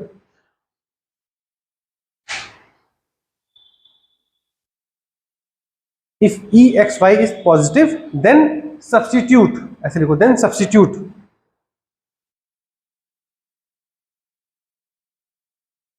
ठीक है। तो पॉजिटिव सब्स्टिट्यूट याद रखना, पॉजिटिव सब्स्टिट्यूट, जैसे टी कॉफी है ना, टी कॉफी, एग्जांपल लिखो टी और कॉफी, ठीक है। तो अब अगर टी को तुम एक्स मान लो और कॉफी का वाई वाला जो है, तो इसमें रिलेट करके देखो, अगर price of coffee increases then quantity जो है वो इंक्रीज होगा, किसका, क्वांटिटी ऑफ डिमांड किसका इंक्रीज होगा, टी का, है ना। अगर यानी कि जो सब्स्टिट्यूट गुड होते हैं उसमें अगर एक का प्राइस इंक्रीज हो रहा है तो दूसरे का डिमांड इंक्रीज होगा। समझ में आ रहा है ना, कोई कंफ्यूजन, ठीक। अब लिखो if EXY is negative, if EXY is negative then complementary, if E X Y is negative then complementary.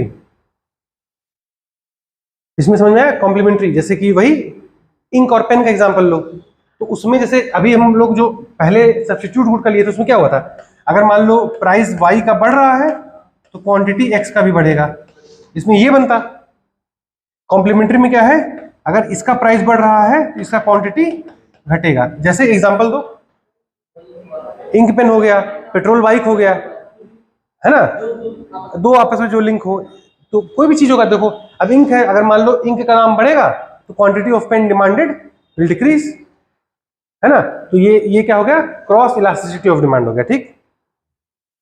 अब लिखो if E X Y is equal to 0, if E X Y is equal to 0 then independent good है वो, independent good. जैसे कपड़ा हो गया, दवाई हो गया, इन लोगों आपस में कोई रिलेशन नहीं है। कपड़े का दाम बढ़ेगा थोड़ी दो दवाई खाना बंद कर देंगे, अगर कर देंगे तो हो जाएगा, ठीक है। तो ये इंडिपेंडेंट गुड, तो ये क्रॉस इलास्टिसिटी समझ में आएगा। तो इसमें जैसे देखो कॉम्प्लीमेंट्री और एन है कॉम्प्लीमेंट्री में और एन नेगेटिव, इसे याद रखना, ई एक्स वाई नेगेटिव होगा तो कॉम्प्लीमेंट्री। इसमें ऐसे सवाल पूछ सकता है कि नेगेटिव होगा तो उसमें बोल देगा सब्स्टिट्यूट गुड है, तो कंफ्यूज हो जाओगे। तो याद रखने का तरीका क्या है, एन नेगेटिव है उसमें एन है, कॉम्प्लीमेंट्री भी एन होता है, ठीक। तो इससे याद रखेंगे, ठीक। अब एक हेडिंग डालो, income elasticity of demand, income elasticity of demand.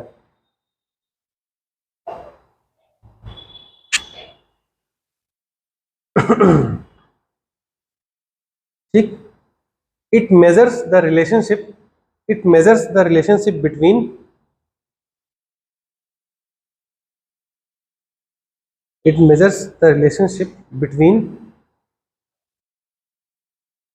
a change in quantity demanded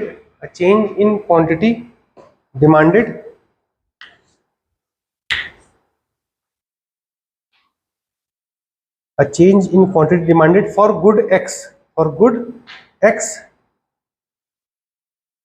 and a change in real income,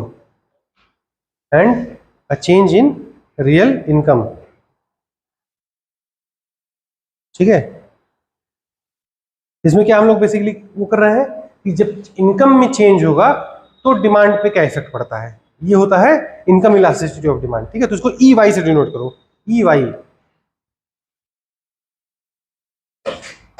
मतलब वाई जनरली इनकम होता है, हम लोग इकोनॉमिक्स में वाई को इनकम से डिनोट करते थे, तो वाई ई वाई से डिनोट। अब लिखो इसमें वही अलग अलग वो कि if E Y is less than 0, if E Y is less than 0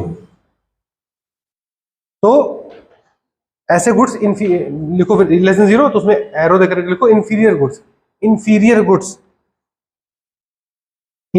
goods. तो demand falls as income rises, demand falls as income rises, मतलब कि अगर ई वाई लेस देन 0 किसी केस में आ रहा है तो हम लोग बोलेंगे वो इंफीरियर गुड है। वैसे जैसे कि मान लो आज तुम 100 रुपए का चप्पल पहन रहे हो, कल को तुम्हारे पास इनकम बढ़ा तो तुम 100 रुपए का चप्पल नहीं, तुम 1000 रुपए का चप्पल पहनोगे, तो जो 100 रुपए का चप्पल था वो क्या था, इंफीरियर गुड था, है ना। तो उसका इनकम से रिलेशन क्या था, नेगेटिव। अगर लेस देन 0 रहेगा तो ऐसे गुड्स को इंफीरियर गुड्स कहेंगे, ठीक। ऐसे ही फिर लिखो, अब 0 से 1 के बीच में अगर है ई वाई, मीन्स 0 से बड़ा और 1 से छोटा ई वाई, ठीक है। तो नॉर्मल गुड्स होते हैं इसमें, ठीक है, ठीक, नॉर्मल गुड्स। इसमें क्या है, demand is rising less than proportionately to income, demand is rising less than proportionately to income.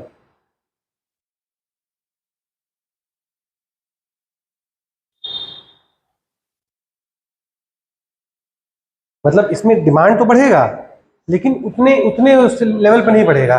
किसी का इनकम अगर बढ़ रहा है तो जरूर, अब वो थोड़ी कि तुम 10 किलो अगर मान लो आलू खाते थे महीने में, तो तुम्हारा इनकम बढ़ा तो तुम 100 किलो खाने लगोगे, भाई चलो ठीक, और थोड़ा खाने लगोगे, 12 किलो थोड़ा ज्यादा पेट भर के खाओगे, ठीक। तो वो नॉर्मल गुड्स हो गए जब 0 से 1 के बीच में रहे। अब एक 1 से बड़ा अगर हो, E Y is greater than 1, E Y is greater than 1, ठीक, इसको कहते हैं सुपीरियर गुड्स, ई वाई जो है वो 1 से बड़ा हो, E Y is greater than 1, ठीक है, इसको सुपीरियर गुड्स कहते हैं, ठीक। इसमें क्या है, demand rises more than proportionate to change in income.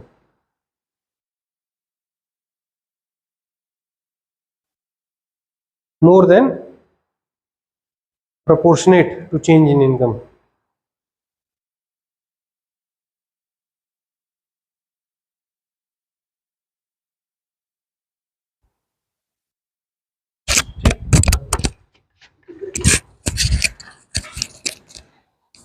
ठीक है, जैसे उसमें वही फ्रूट अगर है, अगर तुम्हारा इनकम ज़्यादा बढ़ रहा है तो तुम बहुत सा फल फूल ज़्यादा खाने लगो। तो पहले अगर मान लो 2 किलो खाते थे तो आज तुम 4 किलो खाओगे।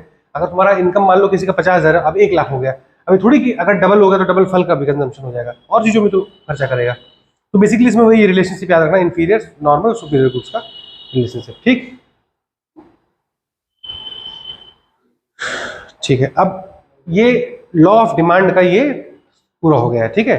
अब लॉ ऑफ सप्लाई होता है, ये छोटा होता बड़ा नहीं है, तो अब लिख लो law of supply, law of supply.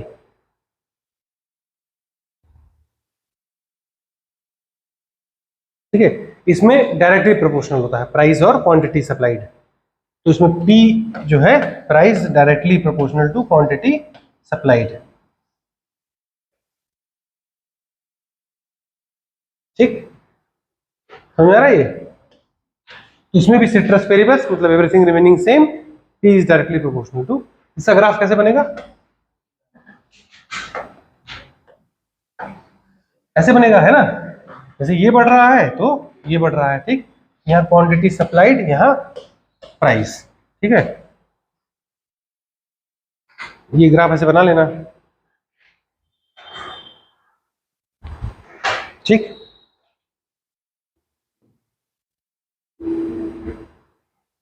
ठीक है, अब इसमें 4 केस लिख लो इसमें। पहला है इलास्टिक सप्लाई।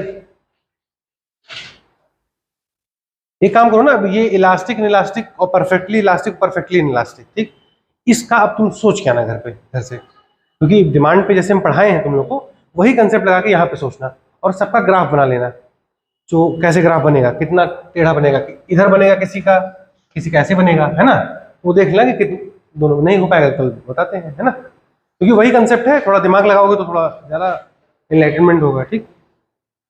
ठीक है, तो ये इलास्टिक हो गया। अब मार्केट इक्विलिब्रियम, एक टॉपिक डाल लो, मार्केट इक्विलिब्रियम।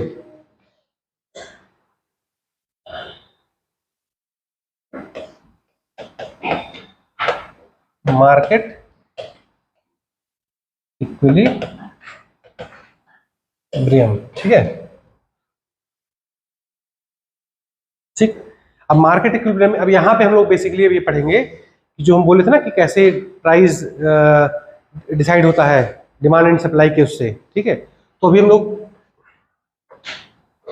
जैसे ये हम लोग पढ़ चुके थे ना कि ये मान लो तुम्हारा ये किसका ग्राफ है, डिमांड का, और ये ग्राफ किसका हो गया, सप्लाई का। तो ये जो पॉइंट है ना, हाँ, तो इसे मान लो ये कोई पर्टिकुलर प्राइस होगा, मान लो P1, और एक पर्टिकुलर डिमांड, मतलब इस इकोनॉमी में ये एक इक्विलिब्रियम बना हुआ है डिमांड से। तो प्रोड्यूसर उतना ही सप्लाई करेगा क्योंकि जितना डिमांड होगा, ऐसा थोड़ी कि बनाते जाएगा, क्यों बनाएगा, जितना चेयर या जितना फोन या किसी भी चीज का। अब मान लो समोसा वाला है जो छानता है समोसा, तो अगर मान लो वो 50, इतनी बार हम समोसा बोलने लगा जाके खा लेंगे समोसा, ठीक है। तो मान लो 50 अगर वो दिन भर में छान रहा है तो पता होगा ना उसको कि 50 का ही डिमांड होगा या 60 या 55। अभी थोड़ी 1000 समोसा छान के बैठ जाएगा वो, तो वो कहाँ से उसके दिमाग में ये है कि हमको 100 ही छानना है या 50 छानना है। तो डिमांड एक जनरल ट्रेंड, एक एवरेज अपने दिमाग में, भले वो पढ़ा लिखा इकोनॉमिक्स का नहीं है लेकिन उसको एवरेज पता है कि हाँ मेरे दुकान पे एक एवरेज इतना ही बिकता है, तो हम अपना लॉस अवर्स करने के लिए हम एक सेफ साइड में उतना ही बनाते हैं। तो वो उतनी ही क्वांटिटी वो बनाता है, मान लो वो दिन भर में 100 बनाता है, ठीक। और उसको पता है, और प्राइस कैसे सेट, मतलब उसको पता है कि अगर 10 रुपए का हम समोसा रखेंगे तो 100 बिक जाएगा मेरा। अगर 20 रखते हैं 20 रुपए का, तो क्या पता 50 ही बिकता, तो वो 50 बनाता। तो वो ये डिसाइड, वो सोचा कि भाई 10 रुपए का समोसा रखते हैं, 100 मेरा बिक जाएगा, इतना हम बनाते हैं, ठीक। अब इक्विलिब्रियम का मतलब क्या होता है कि ये सेल्फ करेक्टिंग, जो एडम स्मिथ बोलता था कि सेल्फ करेक्टिंग मैकेनिज्म होता है। इसके पास। अब तो जाहिर सी बात है, जैसे मान लो अगर किसी का प्राइस बढ़ने लगेगा तो डिमांड अपने आप खिसकने लगेगा। बात समझ रहा है कि नहीं? जब प्राइस तुम बढ़ाओ तो डिमांड खिसक जाएगा, तो नया इक्विलिब्रियम सेट हो जाएगा वहां पे। मिसमैच कभी नहीं रहेगा दोनों में। टेम्पररी मिसमैच भले हो जाए, लेकिन परमानेंट मिसमैच नहीं हो सकता ना, कि परमानेंट प्राइस बढ़ा रहा है और डिमांड भी बढ़ा रहा है, वैसा नहीं हो सकता ना। इसका लिख लो थोड़ा बहुत वो, ठीक। मार्केट इक्विलिब्रियम, उसको ME करके लिखना है, ME, market equilibrium occurs where supply is equal to demand.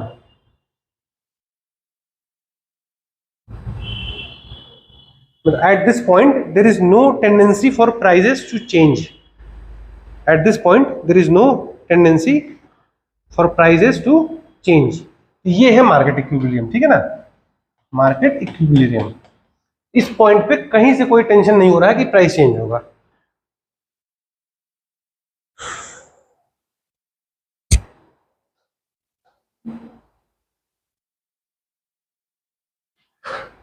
समझ में आ रहा है चीज? ठीक। अब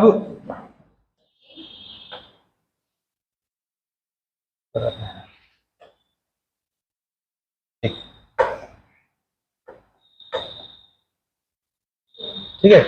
अब एक लिखो, ऐसे लिखो कि इफ प्राइस इज, पहला हेडिंग लिखो, if price is below equilibrium.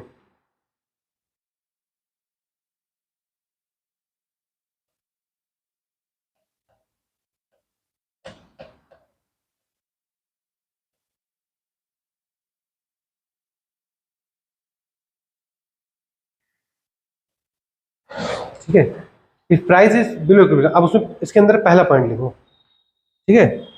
If price fall below, if price fall below P1, ये ग्राफ बना लेना P1 P2 वाला ये सब। If price fall below P1, ठीक है, then demand is more than supply.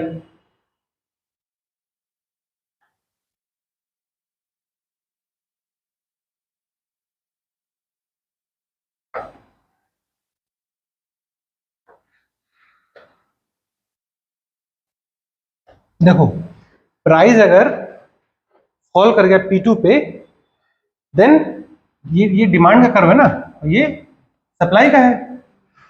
समझ में आ रहा है? तो डिमांड उस समय इस प्राइस लेवल पे डिमांड कितना होगा, मान लो ये QD है और सप्लाई कितना है QS, तो ज्यादा कौन है, QD की QS? मैंने यानी कि डिमांड उस समय ज्यादा हो गया सप्लाई से। अभी हम लोग पढ़े ना, प्राइस घटेगा तो डिमांड बढ़ेगा, प्राइस घटा डिमांड बढ़ा, लेकिन सप्लाई उसका उस तरीके से तो नहीं बढ़ा, क्योंकि वहां प्राइस घटने पे सप्लाई भी घटता है। ये सिचुएशन आ गया जो हम लोग लिखवाए थे। लिखो उसके आगे, यहां तक समझ में आ रहा है ना? तो therefore there is a shortage of QD minus QS, shortage of QD minus QS, इतना ही तो शॉर्टेज है। ये जो शॉर्टेज है इसको फिल करना है हम लोग को, ठीक। इन केस ऑफ शॉर्टेज, अब देखो next point, in case of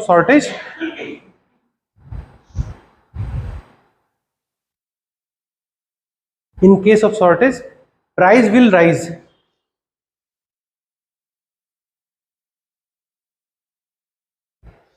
ठीक, एंड सप्लाई विल इंक्रीज,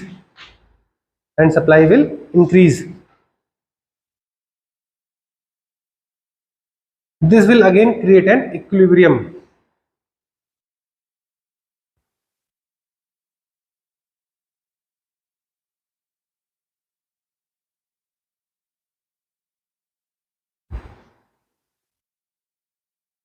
ठीक, देखो अब समझ में आ रहा है ना? अभी हम लोग क्या पढ़े थे कि डिमांड और प्राइस में क्या रिलेशनशिप होता है, इनवर्स।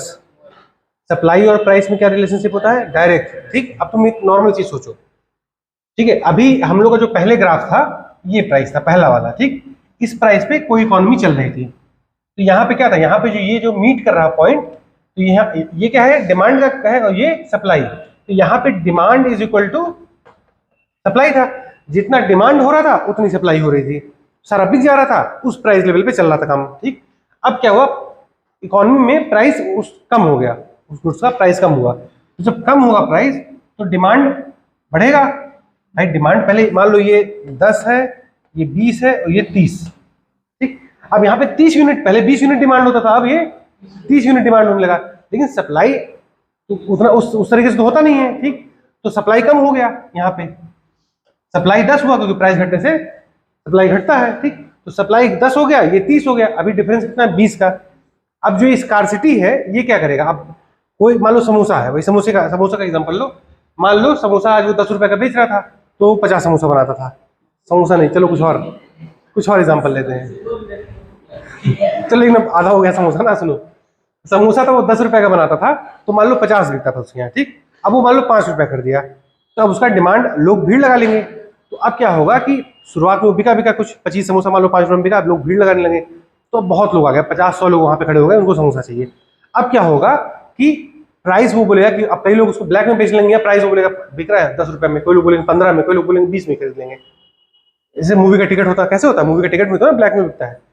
तो जब किसी चीज का शॉर्टेज होता है तो प्राइस उसका बढ़ेगा ना बढ़ेगा, तो जब वो प्राइस बढ़ेगा तो फिर क्या होगा, उसका सप्लाई भी बढ़ता है। अभी हम लोग डायरेक्ट रिलेशनशिप बोले ना कि सप्लाई और उसमें, तो जब सप्लाई बढ़ेगा तो एक नया इक्विलिब्रियम क्रिएट हो जाएगा। समझ में आया बात, वही चीज तुम लोग लिखे हो इस चीज को कि देखो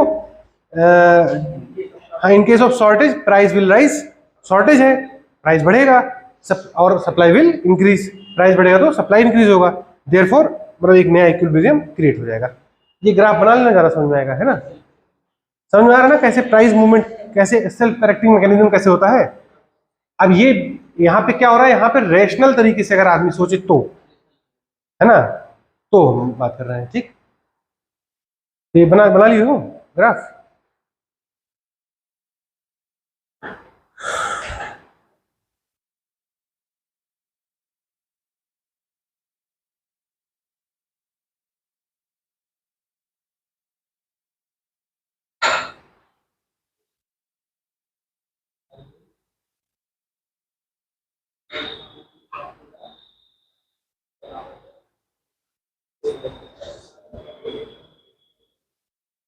यहाँ प्राइस घटा है, ठीक है, ये प्राइस डाउन हुआ है तो डिमांड बढ़ गया, सप्लाई घट गया है।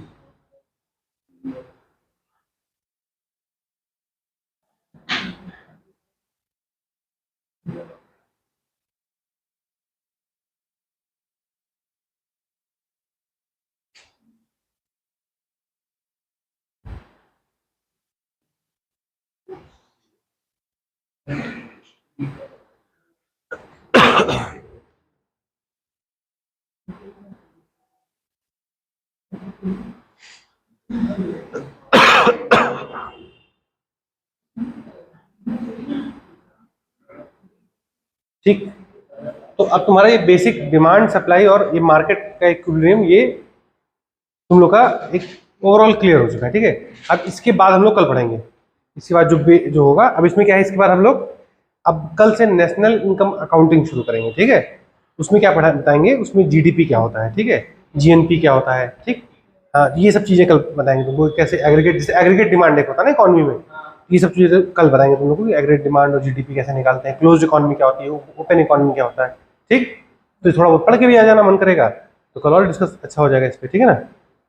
कोई कंफ्यूजन अब तक किसी को, सब क्लियर है, इतना अच्छा पढ़ा रहे हैं, सब क्लियर हो जा रहा है एकदम, कहीं से भी डाउट नहीं आ रहा है क्लियर है, डाउट है, अच्छा क्लियर है तो है, अच्छा ठीक ठीक। तो क्योंकि ये सब जरूरी इसलिए है ना, ये बेसिक कंसेप्ट, क्योंकि इसके आगे बिल्ड होगा ना तुम्हारा बेस, मतलब फाउंडेशन जो बनेगा, जैसे न्यू पढ़ रही है धीरे धीरे, घर आगे ऊपर बनाओगे, भले डायरेक्टली सवाल ना इससे आए, क्योंकि अब तुम डायरेक्ट अगर शुरू ऐसे पढ़ना, जीडीपी से ही पढ़ना शुरू कर दोगे तो दिक्कत हो जाएगी ना, तुम फिर रिलेट नहीं कर पाओगे इकोनॉमी में। जैसे हम लोग बोलते हैं ना कि एग्रीगेट डिमांड बढ़ाना है, कई बार तुम लोग न्यूज़पेपर में पढ़ते होगे कि डिमांड को रिवाइव करना है, क्योंकि रूरल डिमांड, इंडिया में क्या इशू हो रहा था कि रूरल डिमांड बहुत ही नीचे है, क्यों, क्योंकि लोग पास कोविड आया, नोटबंदी हुई, तो इससे क्या हुआ कि लोगों को पैसा नहीं है, डिस्पोजेबल इनकम नहीं है लोगों के पास, तो डिमांड वो स्लो है। तो जब तक वो डिमांड नहीं बढ़ेगा तो कैसे हमारा जो है रिवाइव नहीं होगा, इकोनॉमी रिवाइव, क्योंकि सप्लाई नहीं होगा उसका मेंसरेटली, तो इकोनॉमिक एक्टिविटी नहीं बढ़ेगी, होगी ना। इसीलिए डिमांड जो हम लोग जब जाने रहोगे डिमांड से क्या होता है, थोड़ा बहुत तुम आइडिया लगा सकते हो नेशनल लेवल पे हम लोग क्या कर सकते हैं, है ना। ऐसे ही पैसे को भी प्राइस, अब इसी चीज को तुम जो कमोडिटी है उसको पैसा सोच के देखो, तो पैसे का प्राइस क्या होता है, नहीं मतलब अगर जैसे हम लोग बोलते हैं इस लैपटॉप की कीमत मान लो 1 लाख रुपए है, तो ये 1 लाख रुपए का हो गया। ऐसे ही बोले कि ये 1 लाख रुपए का कीमत कितना है। तो बेसिकली एक तुमको एनालॉजी बता रहे हैं, 100% ये करेक्ट चीज नहीं है, लेकिन तुमको एनालॉजी बता रहे हैं, सोचने के लिए तो आसान रहेगा। ऐसे जैसे पैसे का प्राइस क्या होता है, उसका इंटरेस्ट रेट है कि नहीं। अगर बैंक से तुम 1 लाख रुपए ले रहे हो तो उसका जो इंटरेस्ट है वही उसका प्राइस हुआ। वो 1 लाख तुमको लौटाना वो अलग चीज है। मान लो 1 लाख पे 10% इंटरेस्ट है, हाँ, और आज मान लो 10% इंटरेस्ट है पैसे पे, और कल 5% इंटरेस्ट है, तो डिमांड ज्यादा कहाँ होगा, कल होगा ना 5% पे। 5% पे डिमांड, हम लोग को लोन लेना है अगर, तो लोन पैसे का लोग डिमांड कहाँ ज्यादा करेंगे, जब 5% रहेगा तो डिमांड ज्यादा लोग करेंगे ना, और 10% पे रहेगा तो लोन तो उसमें कम। तो यही पैसे का प्राइस भी है, यही डिमांड एंड सप्लाई से तुम वहां भी रिलेशन लगा सकते हो। तो अब अगर पैसे का डिमांड ज्यादा है, पैसे का डिमांड ज्यादा है और लोग पैसा ज्यादा चाह रहे हैं, तो कमोडिटी का डिमांड कम होगा, गोल्ड में कम इन्वेस्ट करेंगे। बात समझ रहे हो। जैसे मान लो अगर तुम किसी को लोन देते हो, वो तुमको ज्यादा इंटरेस्ट रेट मिलता है उससे, तो गोल्ड में तुम कम इन्वेस्ट करोगे। तो यही सिमिलर रिलेशन तुमको बॉन्ड प्राइस, बॉन्ड यील्ड, सारा कंसेप्ट यहीं से तुम्हारा क्लियर होगा, क्योंकि वहां दो गुड्स हैं। अभी हम तुमको बताया ना, सब्स्टिट्यूट गुड्स जो होते हैं या कॉम्प्लीमेंट्री गुड्स है सब्स्टिट्यूट। तो अगर मान लो तुम्हारे पास एक गोल्ड रखा है यहाँ पे और एक बॉन्ड रखा है, और तुमको अगर पता है कि बॉन्ड में इन्वेस्टमेंट करने से हमको ज्यादा पैसा मिलेगा, है ना, तो हम बॉन्ड में इन्वेस्ट करेंगे, और गोल्ड में करने से मिलेगा तो गोल्ड में करेंगे। तो बॉन्ड प्राइस जो फ्लक्चुएट होता है, तो बहुत सारी चीजों से भी, जैसे गवर्नमेंट का बॉन्ड प्राइस बहुत सारी चीजों से इंपैक्ट करता है कि उसके कमेंसरेटली और क्या चीज चल रहा है ना। तो अगर मान लो किसी चीज का अभी बताया ना, स्कार्सिटी होगी तो प्राइस बढ़ेगा। तो किसी चीज का अगर बॉन्ड बहुत जल्दी लोग ज्यादा खरीद ले रहे हैं, किसी का शेयर मार्केट मान लो शेयर बहुत ज्यादा खरीद हो रहा है, तो धीरे धीरे उस शेयर का प्राइस बढ़ जाता है। अब मान लो किसी शेयर का प्राइस एकदम टॉप पे है, तो उस समय शेयर खरीदेंगे कि नहीं लोग, उस समय लोग शेयर में पैसा नहीं लगाएंगे। क्यों? कि they are expecting it to fall, so people will not invest in that commodity whose future return is negative या फॉल होने वाला है। तो why would they invest in bond equity. तो उस समय लोग क्या सोचेंगे, अपने पास ही पैसा रख लेते हैं, या हम गोल्ड में इन्वेस्ट कर देते हैं। इसलिए ना, ये डिमांड सप्लाई बहुत सारी चीजों में तुमको आगे यूज होगा ये चीज। तो इसलिए इसको हम अच्छे से क्लियरली समझ लेना, कोई भी इसमें वो नहीं होना चाहिए कंफ्यूजन। ठीक, जब हम लोग बॉन्ड प्राइस और बॉन्ड डील पढ़ेंगे तो उसमें भी बताएंगे आगे। ठीक।